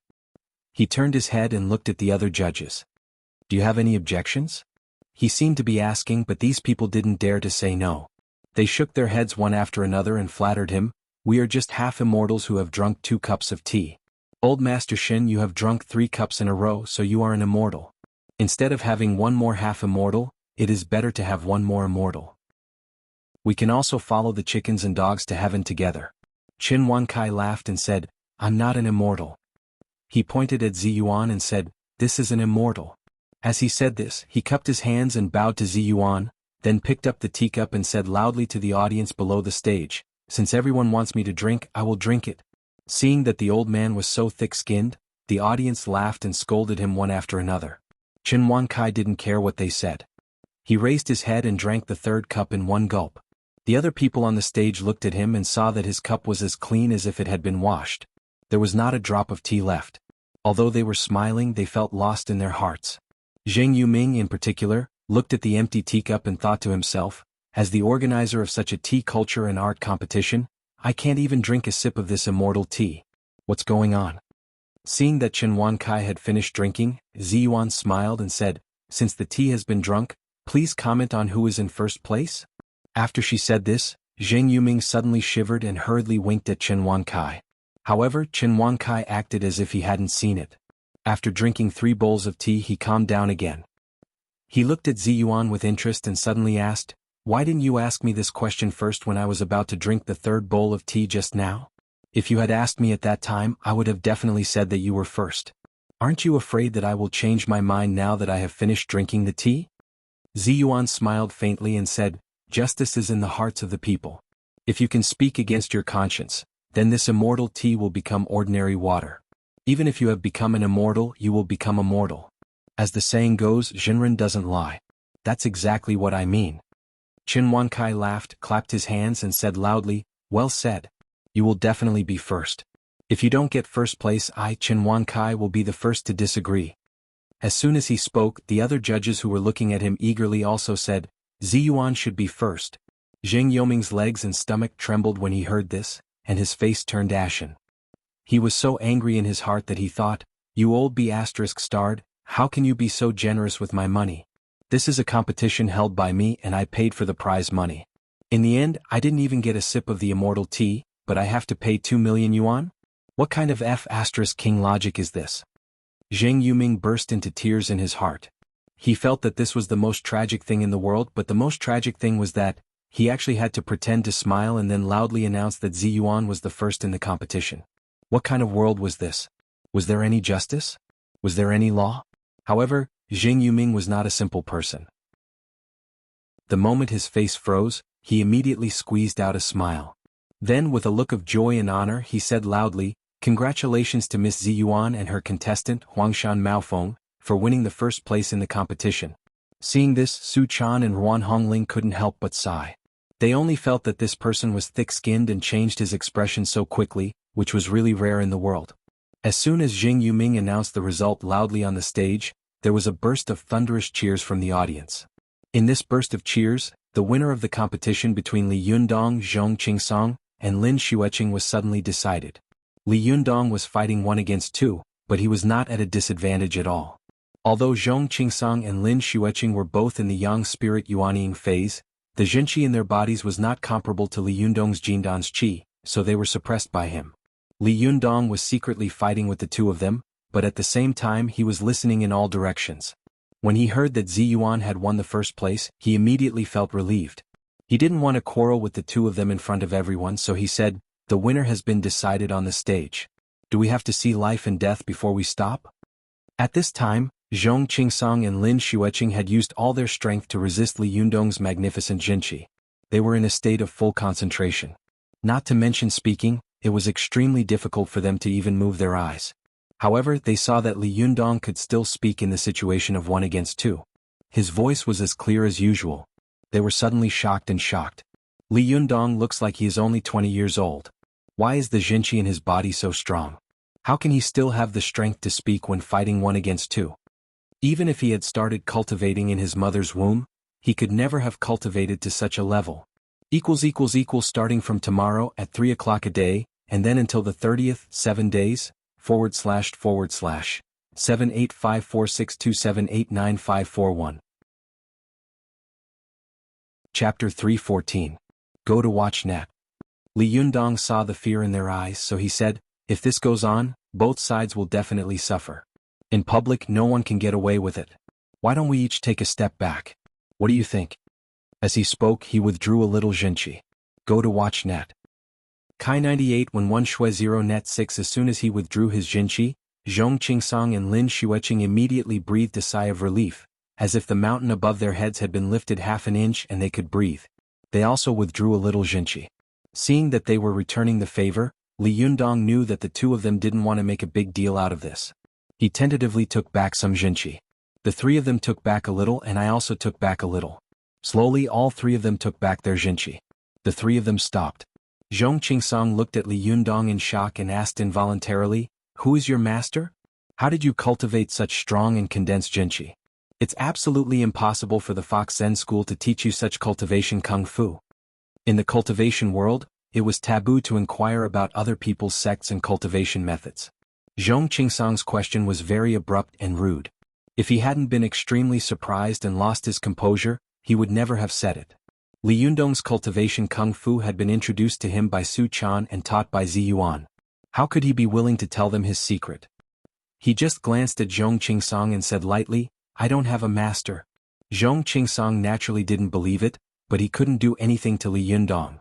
The cultivation world and the martial arts world were very similar in that whoever had the strongest cultivation had the right to speak.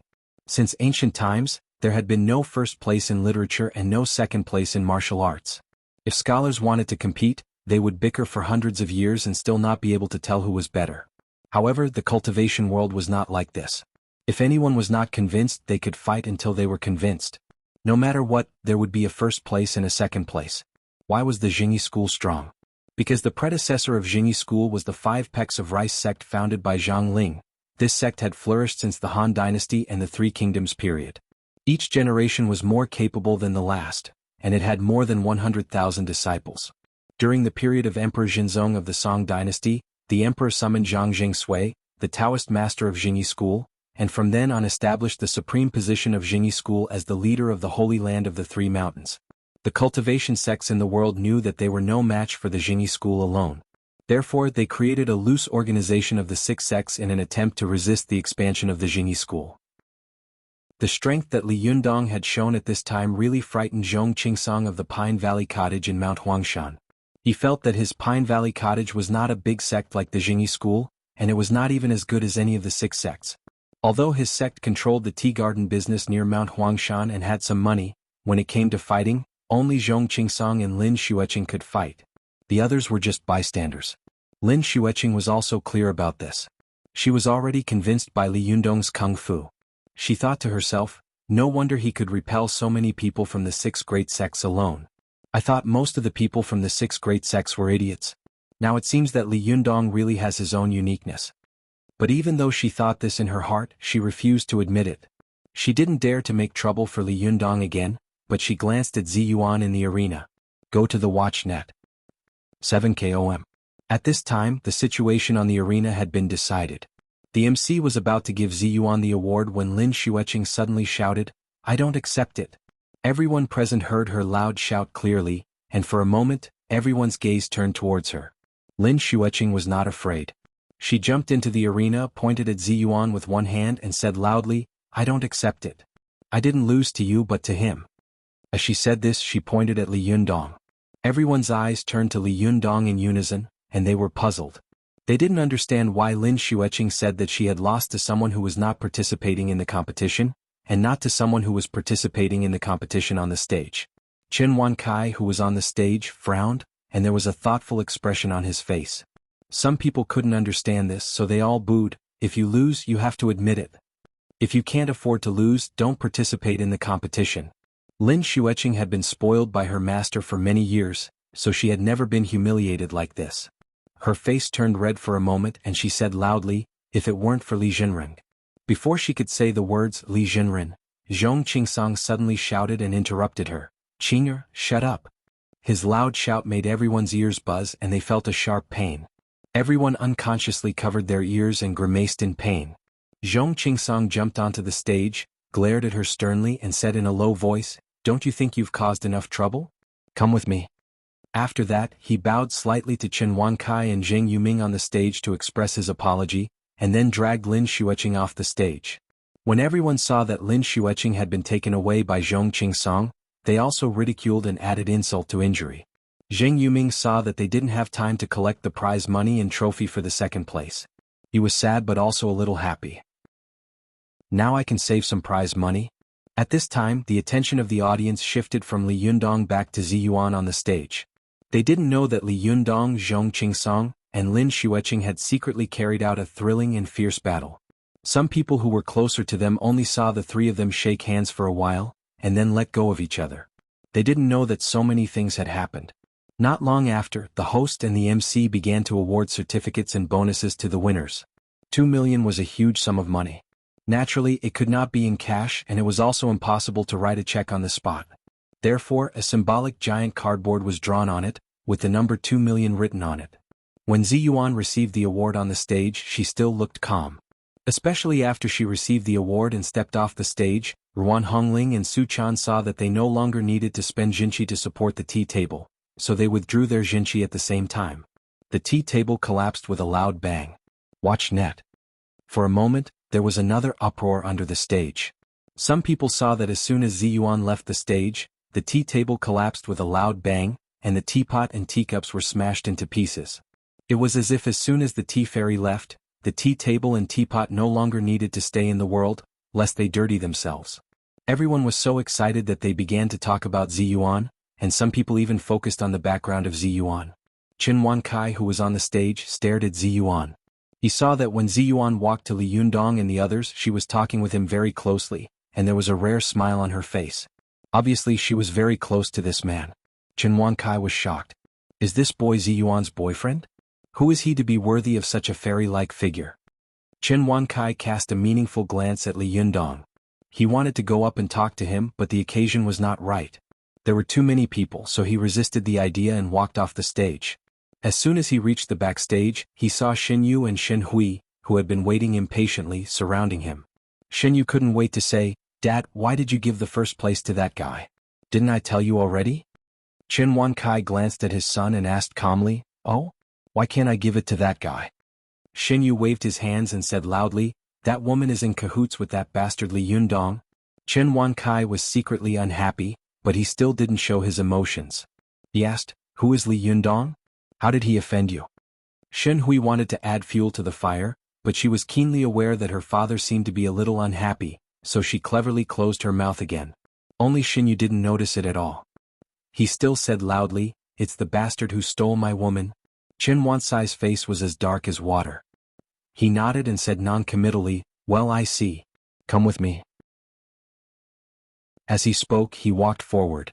At this time, Xin Hui had already concluded that her father was angry, but her brother didn't notice it at all. He was still following Qin Wankai, talking about how he had been bullied and blaming Qin Wankai for giving the first place to Ziyuan. Xin Hui snickered in her heart and was ready to watch a good show later. Qin Wankai didn't respond at all along the way. He just walked into the cultural palace with his children. Along the way, he met acquaintances and greeted them warmly.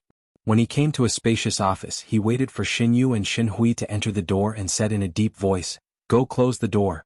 Xin Hui cleverly took the initiative to close the door, but Xin Yu still kept talking to Qin Wankai, "Dad, hurry up and tell them. Maybe we can take back the first place. I just don't like that guy." Before he could finish his words, Qin Wankai suddenly became furious and slapped Xin Yu in the face. The slap was so hard that Xin Yu's body tilted and he almost fell to the ground. Xin Yu was stunned by this slap. His ears were buzzing and his mind was blank. There was only one thought left in his mind: "Why did you hit me?" Qin Wankai cursed angrily, "You be **starred, you only know how to flirt with girls all day long. I can turn a blind eye to you playing with women, but last time I asked you to come to Dongwu City to do some business, you actually saw a woman and stayed for more than 10 days, causing the business to be ruined." Qin Wankai had to personally apologize to her with a smile. Only then did I get this business back. Xin Yu covered his burning cheeks and said loudly, "Why did you ask me to do such a small business? Can't you just send a project manager?" Qin Wankai was so angry that his whole body was trembling. "You can't even do a small business. Do you want to do a big business? Don't you know that I started my business from a small one?" Xin Yu straightened his neck and scolded loudly, "What era is it now? How can it be compared with the past? This business in Dongwu City is not even enough for my monthly pocket money. You still asked me to do it. You obviously look down on me. Besides, if it fails, then so be it. It's not a big deal. Our Xin family doesn't care about such a small business. Why do you have to apologize?" Qin Wankai was furious and slapped him again. However, this time Xinyu was prepared. He raised his hand and blocked it. When Shen Wankai saw that he had blocked it, he became even angrier and slapped him in the face. This time Xinyu did not dare to block it head-on. He just protected his face and stiffened his neck to take a few hits. Chen Wankai scolded as he hit him, "I've told you so many times that the most important thing in business is reputation and credibility. Although the business is small, it can ruin my reputation.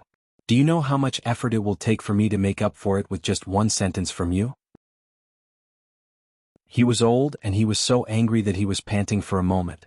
Shen Hui, who was standing to one side, saw that Xinyu had been taught a lesson. She patted Chen Wansai's back and carefully comforted him, secretly laughing in her heart. However, Chen Wankai suddenly turned his head and said to Shen Hui, "You, go and find Li Yundong and Zi Yuan for me." Shen Hui was shocked. "Why do you want to find them?" Chen Wankai said angrily, "Look at you two disappointing things. One of you only knows how to buy famous brands and squander money all day long, and the other knows how to flirt with girls all day long. Sooner or later, the foundation of the Shen family will be ruined by you two bastards. I'll find them to be your teachers and let you know how to cultivate your character so that you won't go out and squander money all day long." Shen Hui didn't expect that in the end, her enemy would become her teacher. She was shocked and subconsciously wanted to refute loudly, but she suddenly saw Chen Wansai's sharp eyes staring at her. She was shocked and immediately reacted. She avoided the truth and said, "Dad, even if you want to invite a teacher, can't you invite the beautiful woman who makes tea? Why do you have to hire that Li Yundong? What ability does he have to teach me?" Chen Wankai looked like a rotten wood that could not be carved. "You really have big breasts and no brains. Has all the fat on your body flowed into your head? What do you mean by a beauty who makes tea? That's called tea art. Do you know tea art? It's something passed down by our ancestors for more than 1,000 years. It's a priceless treasure. Shen Hui, you usually boast that you are smart, but why are you so stupid at such a critical moment?" Zi Yuan had a saintly temperament. Obviously, she was not an ordinary person. With her beauty and temperament, she could be friends with Li Yundong. What did this mean? This means that Li Yundong is definitely not an ordinary person. This is called birds of a feather flock together. Do you understand? As he said this, he turned to Xinyu and said with a look of exasperation, "Don't think that you can look down on everyone in the world just because you are born into a good family. There are many capable people in the world. If you didn't have me as your father, who the F***ck are you?" He was talking fiercely, but he saw that Shen Hui was dawdling and unwilling to move, so he said angrily, "What's going on? Do you want me to invite you?" Shen Hui was furious in her heart, and she vented her anger on Li Yundong. She thought to herself, "Every time this bastard meets me, nothing good happens. Damn it, damn it." Just as she was walking to the door, she suddenly saw a person knock on the door twice, then push it open and enter. Chen Wankai saw that the outsider had pushed the door open and come in. He was about to lose his temper, but when he saw that the person was his secretary, his anger immediately subsided. He said in a deep voice, "What's the matter?" The secretary carefully pointed to the phone and said, "Mr. Chen, you're on the phone." Chen Wankai took the phone and said, "It's me, Chen Wankai." After answering the phone, he said to Shen Hui, who had been dawdling at the door, "Forget it, don't go. I'll hire them with a big gift when I have the chance next time. It's not dignified to go now." Shen Hui was overjoyed. She immediately ran to Chen Wankai and massaged his back and shoulders with a smile. "Dad, I told you it's not good." Chen Wankai didn't expose her little daughter's thoughts. He just snorted coldly. He looked at Xinyu, who was looking at him with resentment in his eyes, and said in a deep voice, "Go home now. You're not allowed to leave the house for a month. All your account numbers will be frozen. I'll let you know how ordinary people live so that you won't go out and make trouble all day long." After that, he nodded to the respectful secretary next to him and then walked out the door. Shen Hui turned around and looked at Xinyu sympathetically, then slipped out. Only Xinyu was panting heavily in the room, and the anger in his eyes was getting stronger and stronger. After a while, he suddenly roared, "I'm not convinced. I'm your son. How can you treat me like this?" Xinyu paced back and forth in the room like a raging beast, clenching his fists and trembling all over. The more he thought about it, the more he blamed everything on Li Yundong. He roared loudly, "Li Yundong, I won't let you off easily. Group 1 to 7 is full. Please add group 81289854997 / 785462789541. Chapter 315. Go to watch net. Li Yundong naturally didn't know what had happened backstage. When he saw Ziyuan coming down from the stage, he went up to her with a smile, cupped his hands and said, "Congratulations, Jinren Ziyuan, for coming back victorious." Su Chan also joined in the fun. She cupped her hands and said, "Congratulations." Her eyes were fixed on the huge check in Ziyuan's hand. Go to watch net. Seeing her like this, Li Yundong couldn't help laughing and said, "Look at your silly face. This is fake. You can only get the money backstage when it's over." Su Chan didn't care and said to Li Yundong excitedly, "Are we rich now?" Li Yundong smiled and said, "If we have money we will spend it immediately. We can't keep it in our hands." Su Chan stared at the fake check as if she was afraid that it would run away in the next second. She said in a daze, "How much is 2 million? How long do I have to count?" Li Yundong laughed and reached out to pinch Su Chan's cheek. "You're a money grubber." Ruan Hongling couldn't help saying, "Hey, this seems to be the money my Shiji won. How did it become yours?" Although Su Chan and Ruan Hongling had fought together before, she didn't show any weakness at this time. She snorted and said, "If it weren't for my Yundong's spirit reaches to the rainbow, would she have been able to transform into the 8 immortals crossing the sea?" Seeing that the two of them were about to quarrel again, Ziyuan immediately said, "Don't quarrel. This is a prize that we can only get by working together.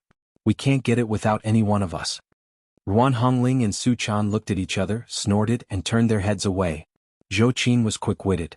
She found a topic and said to Li Yundong, "By the way, why did Lin Xueqing say that she didn't admit defeat? She said that she didn't lose to Jinren Ziyuan but to you?" Ruan Hongling opened her mouth and was about to speak angrily. Ziyuan was afraid that she would say something bad, so she rushed to say, "In fact, the reason is very simple. Previously, she manipulated the woman Jai fire to boil the water in the teapot, and then used Jinchi to control the white qi to transform it into the shape of a phoenix. Although it was only a rough outline and not very detailed in terms of Jinchi control, she has reached the realm of Yang spirit of Yuanying. She is not inferior to me at all." When I saw Li Yundong fighting with the master of the Pine Valley Cottage and his disciple, white qi was continuously coming out of the top of Li Yundong's head. This white qi was the Jinchi that only those with extremely vigorous Jinchi could produce. Because this Jinchi was not as loose and easy to dissipate as ordinary steam, I used this Jinchi to make the 8 immortals crossing the sea. Moreover, the 8 immortals could stay on the teacup and not dissipate. They were lifelike. In comparison, I naturally had a great advantage. Watch net. 7KOM. Cultivators are well aware of this, but the audience and the referee on the stage don't understand it, so it's natural for Lin Xueqing to be unconvinced. Zhou Qin had just asked casually, but after Ziyuan's explanation, she realized that Lin Xueqing was not making trouble for no reason, but it was true. For a moment, she opened her mouth in surprise and looked at Li Yundong.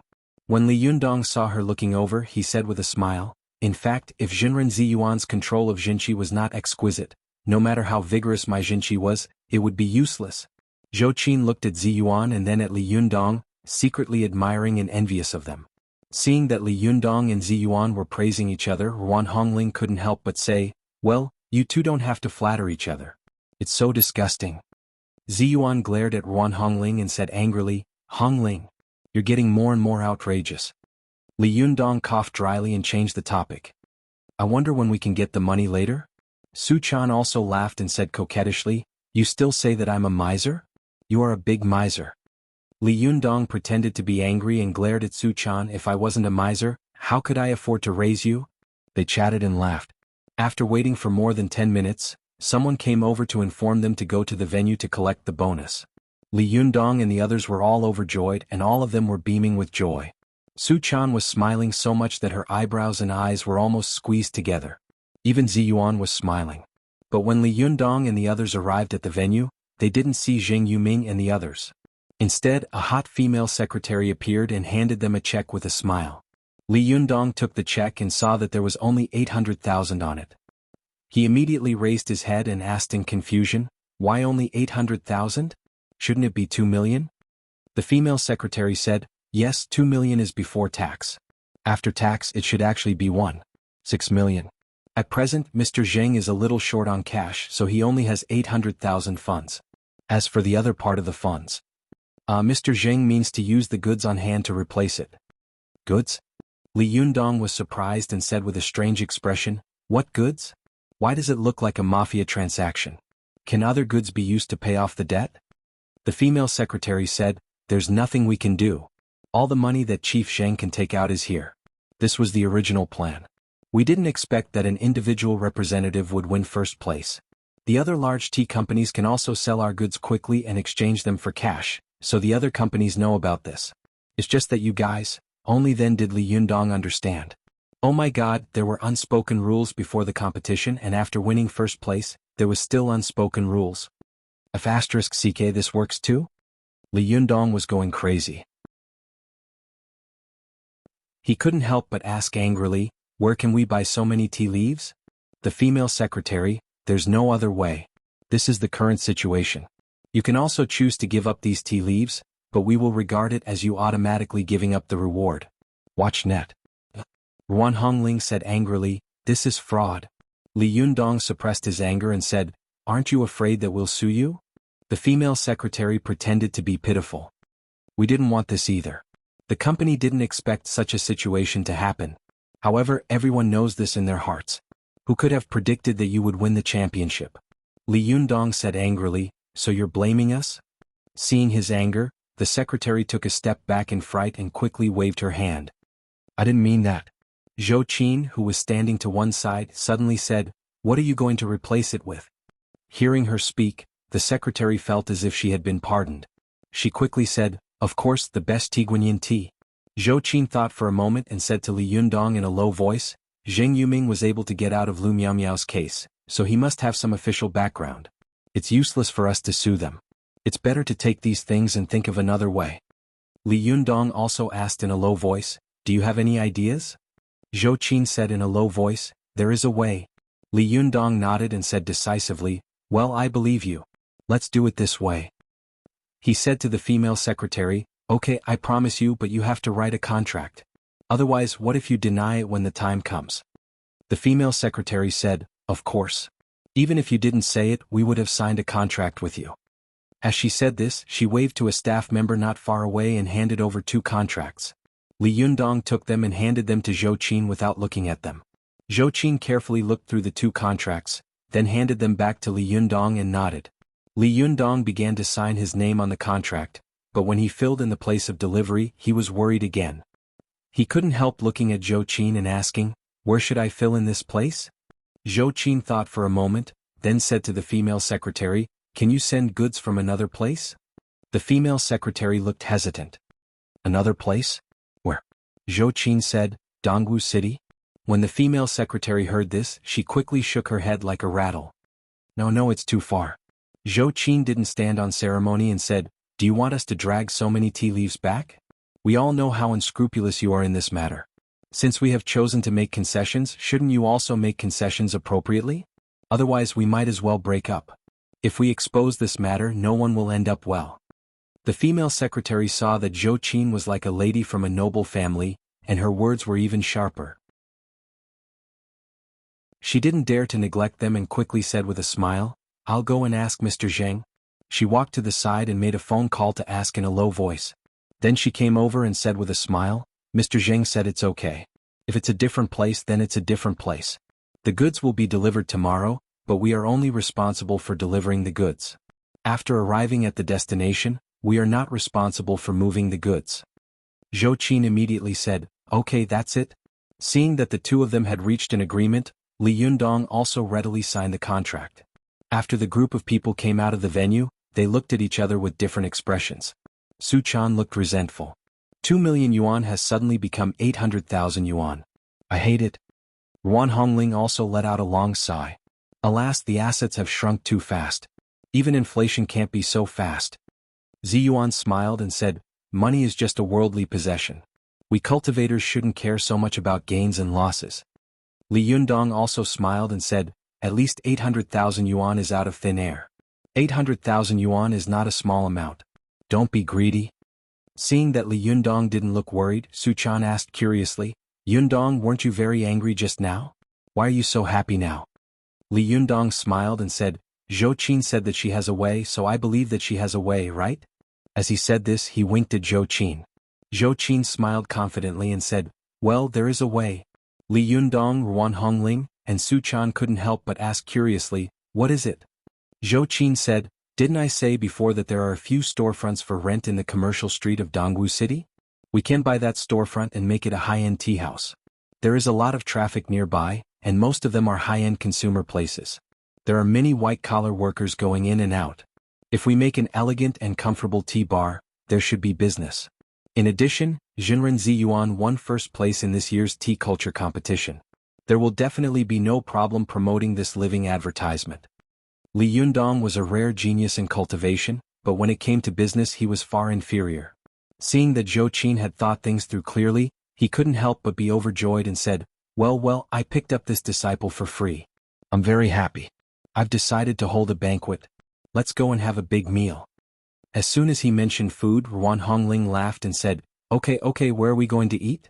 Li Yundong waved his hand and laughed. Let's go back to the Taoist temple and eat vegetarian noodles. As soon as he finished speaking, everyone else laughed. Only Su Chan was a little sad and unhappy. The group of people returned to the Taoist temple of Mount Tianlong. After dinner, everyone went back to their rooms. Li Yundong went to Su Chan's room alone. Before he entered the room, he saw the little girl sitting alone on a stone bench in the courtyard of the courtyard, holding her head with her arms. She was alone. Li Yundong smiled and walked over quietly. Then he suddenly put his arms around the girl's waist and threatened her with a ha. Girl, I want to rob you. Su Chan was startled, but when she heard Li Yundong's voice, she relaxed. She turned around and smiled. Sir, why are you here? Li Yundong pinched the girl's nose with a doting expression. I'm here to see my girl. The girl giggled and said, oh, and then didn't say anything else. Li Yundong saw that there was a hint of worry between her brows, and she was not as carefree as usual. His heart skipped a beat and he asked, Girl, what's wrong with you? Li Yundong's soft question aroused Su Chan's worries. She raised her head, and her charming face was full of worry. Sir, do you not like me anymore? Li Yundong was shocked by the little girl's words. He held her in his arms lovingly and asked softly, You fool, why did you say that? Chapter 316. Go to WatchNet. Su Chan's eyes flashed as she looked up at him. Her red lips opened slightly as if she had a lot of things on her mind to say, but she swallowed them back down. WatchNet. 7K, Li Yundong gently pinched the tip of the little girl's round nose and said with a smile, What's wrong? If you have something to say, just say it. We've been together for a long time.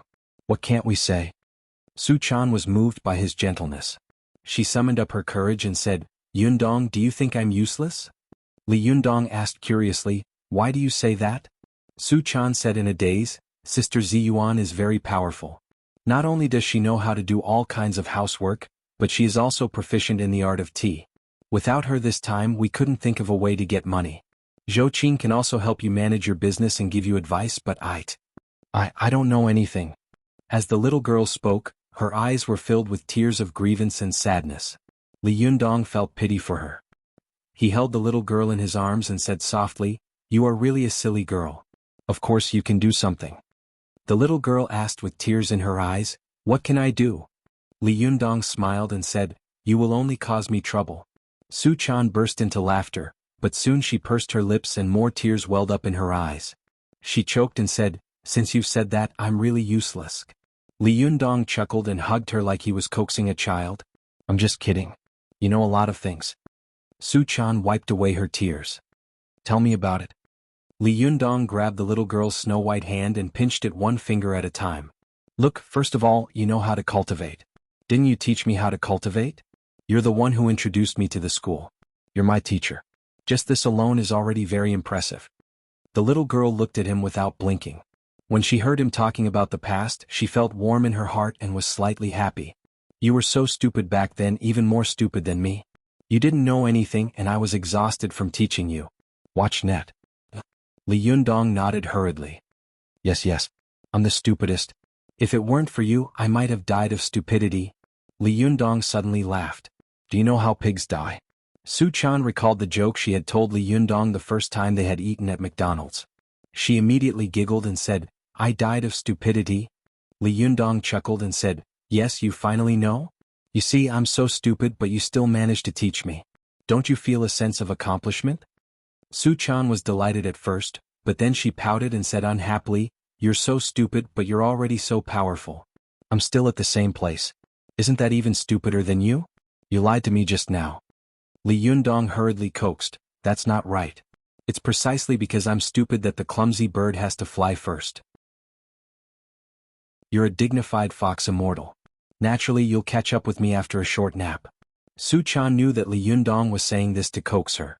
She also knew that with Li Yundong's aptitude, as long as he continued to cultivate, she would never be able to catch up with him in this life. Fortunately, Su Chan felt that her becoming stronger was far less than Li Yundong's, which made her even happier. However, Li Yundong's cultivation had suddenly surpassed her, and she couldn't help him in the past. It was as if she had become a dispensable person. Su Chan felt lost and sad. Su Chan looked at Li Yundong eagerly and said, well, you don't have to coax me. I know all about it. I can't do housework, I can't cook, I can't do anything. The only thing I can do is cultivate. Now that you've surpassed me, I'm useless to you. Li Yundong pretended to be angry and glared at Su Chan, shouting in a low voice, nonsense. Why are you useless to me? Su Chan pouted and tugged at the corner of her clothes with her fingers. What can I do? When other cultivators see you with me, they all say that you've abandoned yourself. I'm so sad to hear that. Li Yundong laughed and said, what others say has nothing to do with us. My family's little girl is very capable. They are envious, jealous, and hateful. Su Chan raised her head. What can I do? Li Yundong smiled and said, when we open a shop in the future, I can be the boss and you can be the proprietress. Now I am the leader of the Fox Zen School. In the future you can be the wife of the leader of the Fox Zen School. In the future I will accept many disciples and you can also be my wife. Li Yundong smiled as he described the future. Think about it. In the future when we open a store, if business is good, we can open a second one. If we open a second one, there will be a third and a fourth one. While when we open a chain store, you will be the big boss. You will have millions of men under your command, and everyone will respond to you with a single call. When people see you, they will respectfully call you boss. Wow, how impressive. Su Chan giggled and pressed her cheek against his broad and strong chest. She stared at him with sparkling eyes, listening to him with infatuation. Watch net. Li Yundong waved his hand and continued, why don't you think it's impressive enough? Well, in the future I will accept a large number of disciples, and then the disciples will accept more disciples, and then the disciples of the disciples will accept more disciples. At that time they will spread their branches and leaves. Wow, there will be disciples all over the country. When they see you, they will call you Master's wife, Grandmaster's wife, and, well, Master's wife. What should you call her? Su Chan's cheeks were slightly red. She hid her face in Li Yundong's arms, revealing only one eye that was smiling like a crescent moon. She giggled and said, I don't know. Li Yundong thought for a moment and simply said, then call me Empress Dowager. Wow, look at how impressive you are. When you go out, there will be disciples and grandchildren leading the way in front of you, and there will be disciples serving you carefully shouting, Empress Dowager is getting on the sedan chair. TSK, when the time comes, even the real Empress Dowager will not be as impressive as you. Su Chan giggled and said angrily, you're so annoying. You're the Empress Dowager. No, you're the Empress Dowager Shaoli. Li Yundong was stunned. Oh my god, it's really appropriate. Isn't my surname Li? Seeing Li Yundong's dull look, Su Chan was amused. She deliberately put on a straight face, coughed, and said in a crisp voice, Shaoli, I'm going to get on the sedan chair. Li Yundong laughed and said, silly, who said that they were going to get on the sedan chair? That's what others say. Su Chan had obviously gotten into her role. She put her hands on her hips and said angrily, are you the Empress Dowager or am I? Seeing that the little girl was rarely happy, Li Yundong played with her. He put on a careful face and said with a flattering smile, you are, of course you are the Empress Dowager. As he said this, he flapped his sleeves and mimicked the eunuchs in the Qing dynasty plays, saying in a shrill voice, the Empress Dowager is getting on the sedan chair. Su Chan giggled uncontrollably. Seeing that Su Chan wasn't moving, Li Yundong asked curiously, why isn't the Empress Dowager moving? Su Chan deliberately put on a straight face and said pretentiously, moving? Where is the sedan chair? Li Yundong's heart skipped a beat. He quickly squatted down slightly in front of the little girl, turned his head and smiled at her. I'm coming. Shaoli will carry you back to the Palace of Compassionate Peace. Su Chan burst into laughter. She jumped onto Li Yundong's back with a smile, wrapped her hands around his neck, and whispered in his ear, Master, you're so kind to me. Seeing that the little girl had stopped acting, Li Yundong chuckled and said, "Of course. If I'm not good to you, who should I be good to?" Su Chan giggled. She rested her head on Li Yundong's shoulder and greedily sniffed the strong masculine scent on his body. The little girl thought of all the things Li Yundong had done for her and suddenly became a little infatuated. Her eyes were a little moist and she murmured, "Did I do something good in my last life that made me meet you?" Li Yundong knew that she was talking nonsense, so he chuckled and said, "Wrong. I broke 300 wooden fish in my last life before I met you." Hearing this, Su Chan was immediately amused. "That's what I said to my master last time." But when it came to her master, her face suddenly became gloomy again. Su Chan said in a low voice, "I don't know how my master is now. I'm living a happy life here, but I don't know where she is suffering." When Li Yundong heard the little girl mention Ao Wushuang, his heart also became heavy for a moment. He couldn't help but sigh and say, "Speaking of this matter, it's really complicated and I don't know where to start. The world is so big. Where can I find Yanfang? Even Ziyuan doesn't know her whereabouts. This woman has endured in the Fox Zen school for 9 years. I really can't imagine how long she will endure this time." Hearing this, Su Chan became even more silent and frowned. After a long time, she sighed softly and said, "I'm so worried about my master. When I think of this, I feel like I can't breathe.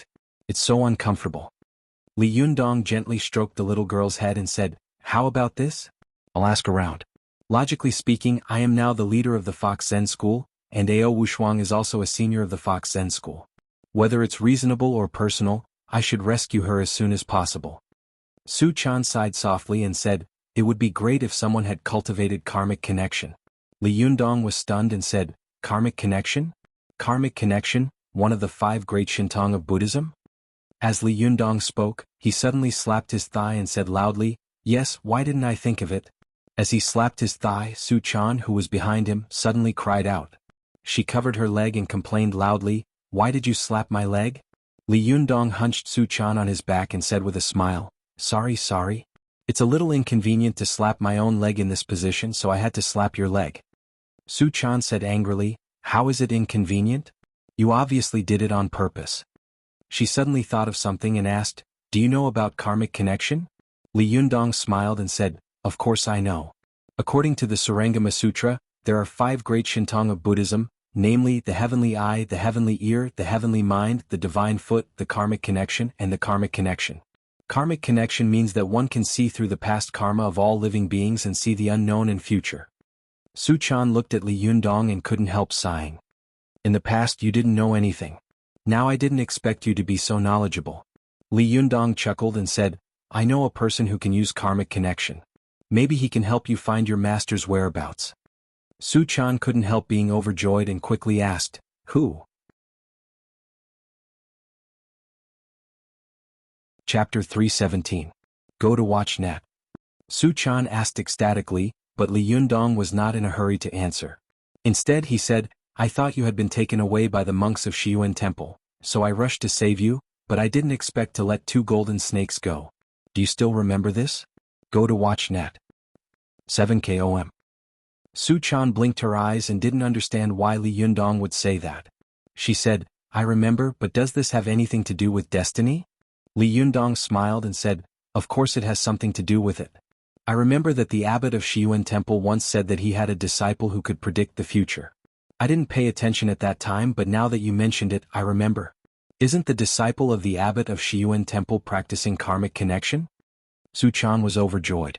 "Then let's go find him now, shall we?" Li Yundong patted the little girl on the forehead and said with a smile, "Look at how anxious you are. It's so late. Doesn't the monk need to rest? Have a good rest tonight. We'll rush over early tomorrow morning." Su Chan beamed with joy and nodded vigorously. Li Yundong carried the little girl into the room and put her on the bed. He knew that Su Chan was worried about Ao Wushuang, so he didn't joke with her too much. He just covered her with a thin quilt and said softly, "Don't worry, your master is just sealed. Although Yanfang hates her to the core, she is now a yang spirit body and can't use magical items. She can't do anything to your master." Su Chan got under the quilt and watched Li Yundong tuck the quilt for her. When Li Yundong was about to turn around and leave, she suddenly called out in a low voice, "Master." Li Yundong turned his head and smiled. "Girl, what's wrong?" Su Chan rolled her eyes, suddenly got up, hugged Li Yundong and kissed him hard on the cheek. Then she quickly let go and got under the quilt with a smile, only revealing a pair of extremely beautiful and intelligent eyes. She said with a sweet smile, "It's so good to have you here." Li Yundong chuckled. "You fool." With that he walked out of the room. At dawn the next day after everyone had woken up, Li Yundong saw that Ziyuan, Ruan Hongling, Zhou Qin, and Su Chan had all come to his room, so he told them what he and Su Chan had discussed last night. After that he said, "I thought about it all night and felt that the matter of Ao Wushuang couldn't be delayed, lest a long night brings trouble. But today is the day Jing Yuming and the others deliver the goods. It's not good for there to be no one in Dongwu City. I think it's better for us to split up." Ziyuan also nodded and said to Li Yunyang, "Hongling and I will go back to Dongwu City. Why don't you and Su Chan stay here to inquire about Ao Wushuang's whereabouts? Watch net." Li Yundong nodded and said, "I think so too." Then he turned his head and looked at Zhou Qin. "What about you? Do you want to stay here with me or go back to Dongwu City?" Zhou Qin smiled slightly and said, "Of course I will follow master." Li Yundong chuckled and didn't object. He immediately made a decision. "Then it's settled. After breakfast we'll split up." There was nothing delicious in the Taoist temple where the Fox Zen school was located. It was nothing more than vegetarian noodles, but Li Yundong and the others were not gluttons, so they had a good breakfast. After breakfast, Ziyuan flew back to Dongwu City with Ruan Hongling, while Li Yundong took the little girl and Zhou Qin to Shiyuan Temple in Dongwu City by car. The three of them took a taxi to Shiyuan Temple. This time, Li Yundong didn't choose to force his way in. Instead, he reported his name to a monk at the door and then waited respectfully at the door. While waiting, Li Yundong suddenly said to Su Chan, "I'm really ashamed. Last time I broke in recklessly, the abbot not only didn't blame me, but also told me where you were, but I still don't know what his name is." Su Chan giggled and said, "It's a matter of self-interest. Although Shiyuan Temple is not as good as the temples of the four famous Buddhist mountains, it is still a little famous. I know the Buddhist name of the abbot." Li Yundong was delighted. He put his palms together and said, "Amitabha, this is a matter of boundless merit. It's better than making a fool of yourself later." Su Chan smiled and said, "The abbot here is called Master Purin. I heard that his magical power is quite amazing." Li Yundong smiled and said, "That's right. I almost suffered a big loss in Shiyuan Temple before." The two of them were talking in low voices. Not long after, a greeting monk came over and respectfully asked Li Yundong to go with him. Li Yundong put his palms together and returned the greeting, then asked the greeting monk to lead the way. He followed a few steps behind. Along the way, Li Yundong saw Zhou Qin looking around the temple curiously, especially when they walked to the merit forest, which was full of all kinds of talismans and prayer sachets. Li Yundong whispered to Su Chan and Zhou Qin about the situation where he had fought with the middle-aged monk here. He was very eloquent, and in a few words he described the fierce fighting vividly, which made Su Chan and Zhou Qin's eyes widen. Li Yundong pointed to the talismans and sachets hanging in the surrounding woods and said in a low voice, "The talismans here have absorbed the thoughts of many people and can be turned into powerful mental power to help the monks here increase their cultivation magical power. Go to the net." 7 KOM. Su Chan, who was listening attentively, suddenly said, "Yundong, why don't you follow them and carry some talismans with magical power with you?"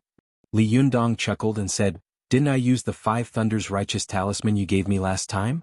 Besides, talismans are the Shintong magic of the Jinshan sect and other northern sections. My cultivation is mainly based on the Niden sect. If I want to learn talisman magic, I don't know where to learn it." Su Chan blinked and said, "If you have the immortal pen, you can draw any talisman you want." Li Yundong laughed and said, "Didn't you hear what Ziyuan said? This is the magical item of the great grandmasters Wuxia of the Danding sect. It has disappeared for more than 1,000 years. How could it still be in the world?" Su Chan pouted and snorted. "I hope all the good magical items in the world are ours." Li Yundong laughed and tapped her nose. "Little girl, you should be content." Zhou Qin looked around at the talismans and brocade pouches hanging on the merit forest and sighed. "When I came to the temple before, I saw people burning incense and worshipping Buddha, and some people hanging these talismans to pray for blessings. I laughed at them for being superstitious, but now it seems that I was ignorant." Li Yundong chuckled and said meaningfully, "God is fair to people. He closed the door of the previous world for you, but opened the door of the cultivation world for you." Zhou Qin was stunned when she heard this. Thinking about the profound meaning of Li Yundong's words, she didn't feel a little silly. When Li Yundong and the others passed through the Merit Forest, a middle-aged monk was waiting at the exit. Li Yundong looked over and saw that it was the middle-aged monk who had fought with him last time. He hurried forward, put his palms together and said respectfully, "Master, we meet again. I offended you last time but you haven't apologized. I'm really sorry." The middle-aged monk smiled slightly and returned the salute. "Jinrenli, you're too polite. As the saying goes, no fight, no deal. Without the last fight, how would I have known that Jinrenli could repel the joint attack of the 6 great sects? Your reputation is well deserved." Li Yundong laughed and said, "I'm ashamed. I haven't asked for your name, master." The middle-aged monk smiled and said, "I'm Feikong. Jinrenli, please come in. The abbot is waiting for you." As he spoke, he glanced at Zhou Qin and Su Chan. When his eyes swept over Su Chan, Feikong frowned slightly but soon relaxed. He thought to himself, "This fox spirit is really beautiful. I have cultivated for more than 40 years, but at first glance, my foundation was almost shaken. The danger of beauty is really powerful." But when his eyes fell on Zhou Qin, a trace of surprise flashed in his eyes. He couldn't help thinking to himself, this woman is obviously a virgin, but why does she have Yuanyang Jinqi in her body? It's extremely rare for a mysterious-ine body to have such Yuanyang Qi. Could this woman be a cultivation genius that has not been seen in 100 years? It was easy for a man to cultivate but difficult for a woman to cultivate. This was a well-known truth in the cultivation world, but once a woman succeeded in cultivation, she would be a great master. Feikong looked Zhou Qin up and down and sighed in his heart. He couldn't help but say, "Benefactress, may I ask if you have a master?" Zhou Qin came from a noble family and behaved very politely. She smiled slightly and said, "Yes." Feikong was disappointed. "Ah, who is it?" Zhou Qin smiled and said, "He's far away but close at hand." Only then did Feikong understand. He put his palms together and said enviously, "Jinrenli, you are so lucky to have such a good disciple. I'm very envious." Li Yundong laughed and said, "Monks pay attention to the emptiness of worldly desires. Aren't you tempted by the mundane?" Feikong retorted, "Otherwise, the way of cultivation focuses on one's own cultivation, and secondly on the teaching of disciples. If Hongren, the 5th patriarch of Buddhism, hadn't found a good disciple like Huaining, how could we have the glory of the 6th patriarch's Huaining Zen sect unifying the world in the future?" Li Yundong's heart skipped a beat when he heard this. Yes, this monk is right. I can't do everything myself in the future, can I? It's okay now. If I become famous in the future, people will come to challenge me all day long. Won't I die of exhaustion? Li Yundong understood and decided to teach Zhou Qin cultivation when he went back. He put his palms together and said gratefully, "Master, you're right. I've learned a lot." Feikong smiled and returned the salute. "You're welcome, Jinrenli." The two of them talked along the way, and it didn't take long for them to arrive at the Zen room of the abbot. Feikong glanced at Su Chan and Zhou Qin and said, "Benefactors, would you like to follow me to the room next door to have a rest for a while?" As a demon, Su Chan was naturally afraid of such an important place of Buddhism. How could she be willing to leave Li Yundong's side? She grabbed the corner of Li Yundong's clothes tightly with both hands and refused to let go. She looked at him eagerly for fear that he would nod and agree. Zhou Qin was good at observing people's expressions, so she said, "Does this Buddhist land also value men more than women?" Hearing this, Feikong was stunned and didn't know how to answer for a moment. Just as he was feeling embarrassed, he heard the voice of an old man in the Zen room laughing and saying, "Amitabha, Buddha once said that all living beings in the world are equal. How can there be such a thing as valuing men over women? Feikong, go ahead and let them in." Only then did Feikong put his palms together and turn to leave. After Li Yundong watched Feikong leave, he took Su Chan and Zhou Qin into the Zen room. As soon as he entered the room, he saw Purin sitting on the bed, holding a string of Buddha beads in one hand and smiling at him. "We meet again, Jinrenli," Purin said with a smile. Li Yundong bowed respectfully and said, "Yes, greetings, Master Purin." Purin glanced at Su Chan and Zhou Qin faintly, his expression unchanged. He looked at Li Yundong and said, "Jinrenli, you must have come here for something. If you have something to say, you might as well say it." Seeing that Purin was so straightforward, Li Yundong didn't beat around the bush and simply told him what had happened. Finally he said, "As the leader of the Fox Zen school, I know that the cultivators of other sects in the cultivation world think that I have given up on myself, but how can they know my determination to reorganize the Fox Zen school? Now that the seniors of our Fox Zen school have disappeared, I thought about it and had no choice but to ask you for help. If you don't help me, I'm afraid I'll be at a loss. Purin nodded slightly and chuckled. After thinking for a while, he said, since you are determined to manage the Fox Zen school into a famous and decent sect, this is a matter of boundless merit and virtue. Buddha will be very happy to know about it. Back then, the founder of the Fox Zen school, Panshir, had some connections with our Buddhism. However, later, the mystical silver fox got in the way, so we turned friends into enemies. Now that the Fox Zen school has fallen into the hands of Jinren, it seems that there is hope for it to be revived. Naturally, I should help Jinren with such a good thing. As he said this, he picked up a copper bell beside him and shook it gently. After a while, a young monk came in from the door and saluted respectfully. Master, what can I do for you? Purin smiled and said, Fanning, take them to my disappointing disciple. Fanning was shocked and looked embarrassed. Master, you want me to go? This is not good, is it? Purin said in a deep voice. Buddha said, if I don't go to hell, who will? How can I be picky about this kind of thing? Fanning's face suddenly became bitter and he thought to himself, yes, you said yourself that you won't go to hell. Who will go to hell? Why don't you go to hell yourself? Why me? But he didn't dare to say such words, nor did he dare to go against Purin's will. He bowed and said to Li Yundong reluctantly, please come with me. Li Yundong followed him curiously and thought to himself, where is Purin's disciple who can use the karmic connection? Why does he say that if I don't go to hell, who will? Why is it so scary? Chapter 318. Go to watch net. Purin, the abbot of Shiyuan Temple, watched Li Yunyang and the others leave. After a while, Feikong came in, put his palms together and asked, Master, why are you helping him? This person has had a conflict with our Shiyuan Temple before, and the disciples have a lot of criticism in private. Moreover, his reputation in the cultivation world is extremely bad. If we deal with him, will it? Purin didn't wait for him to finish speaking. He looked up at the middle-aged monk and said leisurely, Feikong, when you became my disciple, I named you Feikong. The original intention was to let you understand the meaning of the four elements being empty. Go to watch net. 7K, OM. The cultivation of the young disciples is still shallow, and the world is so complicated and tempting. I can understand that they can't understand, but you've been with me for dozens of years, and you still haven't understood this point. You shouldn't? Feikong looked ashamed and bowed. Master, please teach me. Purin stood up and said, the four elements of Buddha are empty. The sky is empty, the earth is empty, the mountains and the oceans are empty, and even your physical body and divine sense are empty.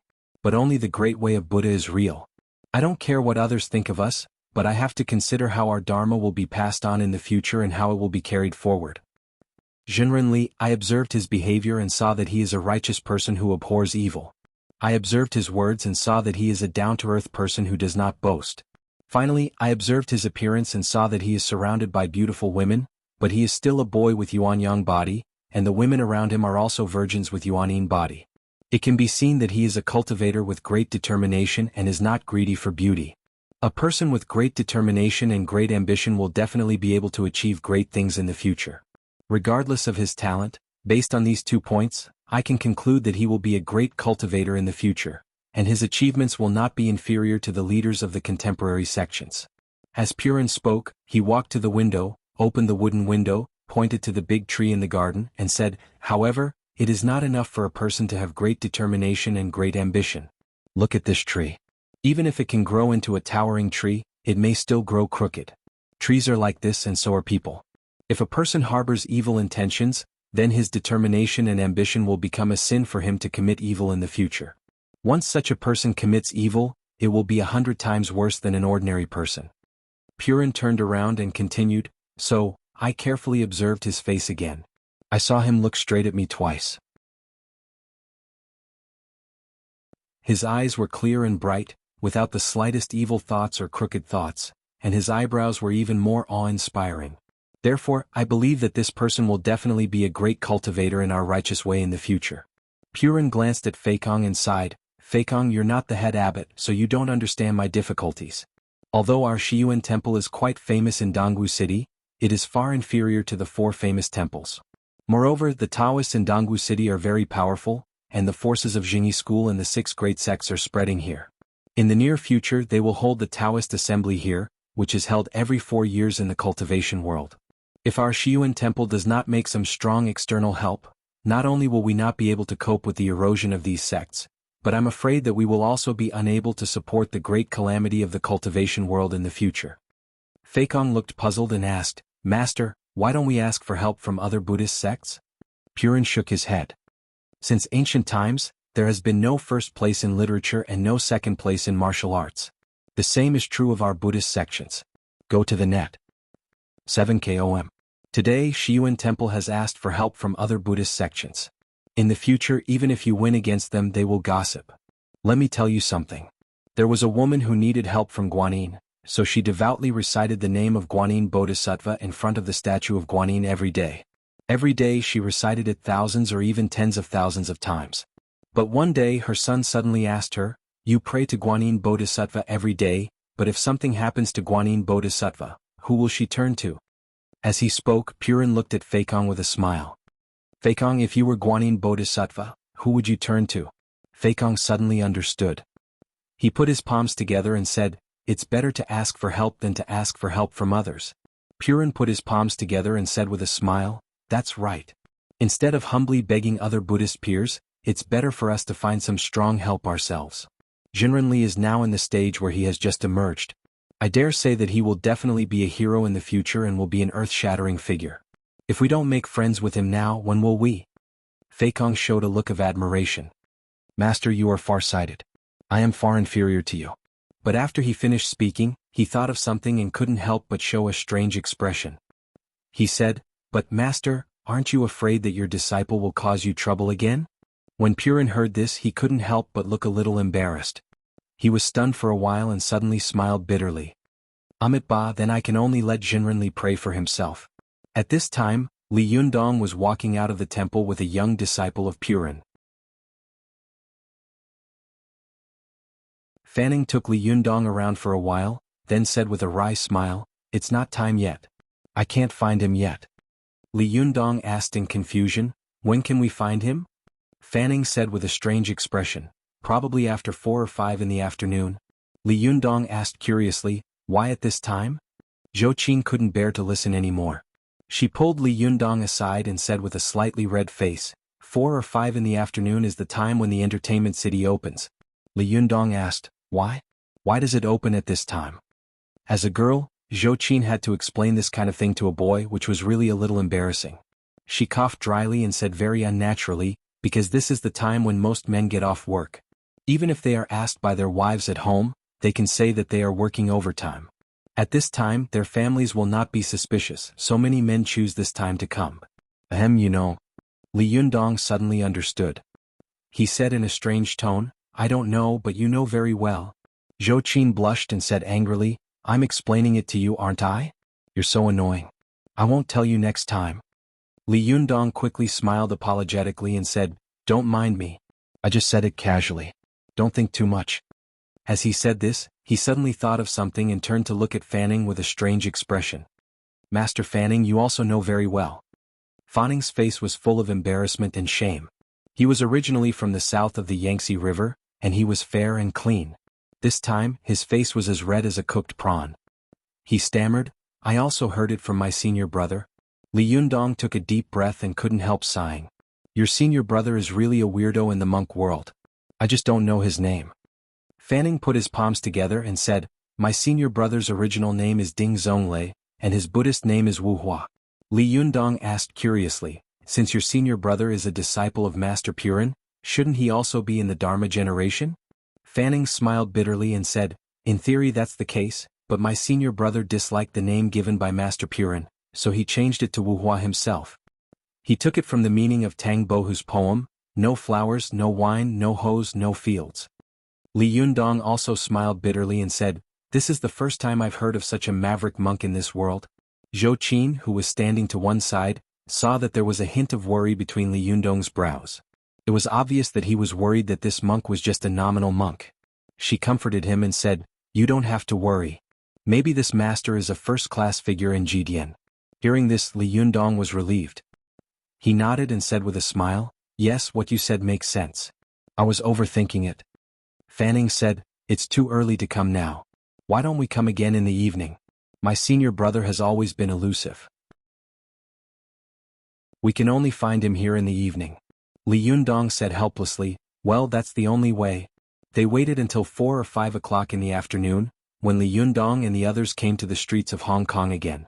At this time, they saw that all the entertainment venues had opened their doors and were decorated with lanterns and streamers.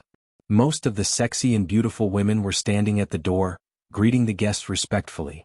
At this time, the traffic flow on the street had obviously increased, and well-dressed men were constantly coming and going.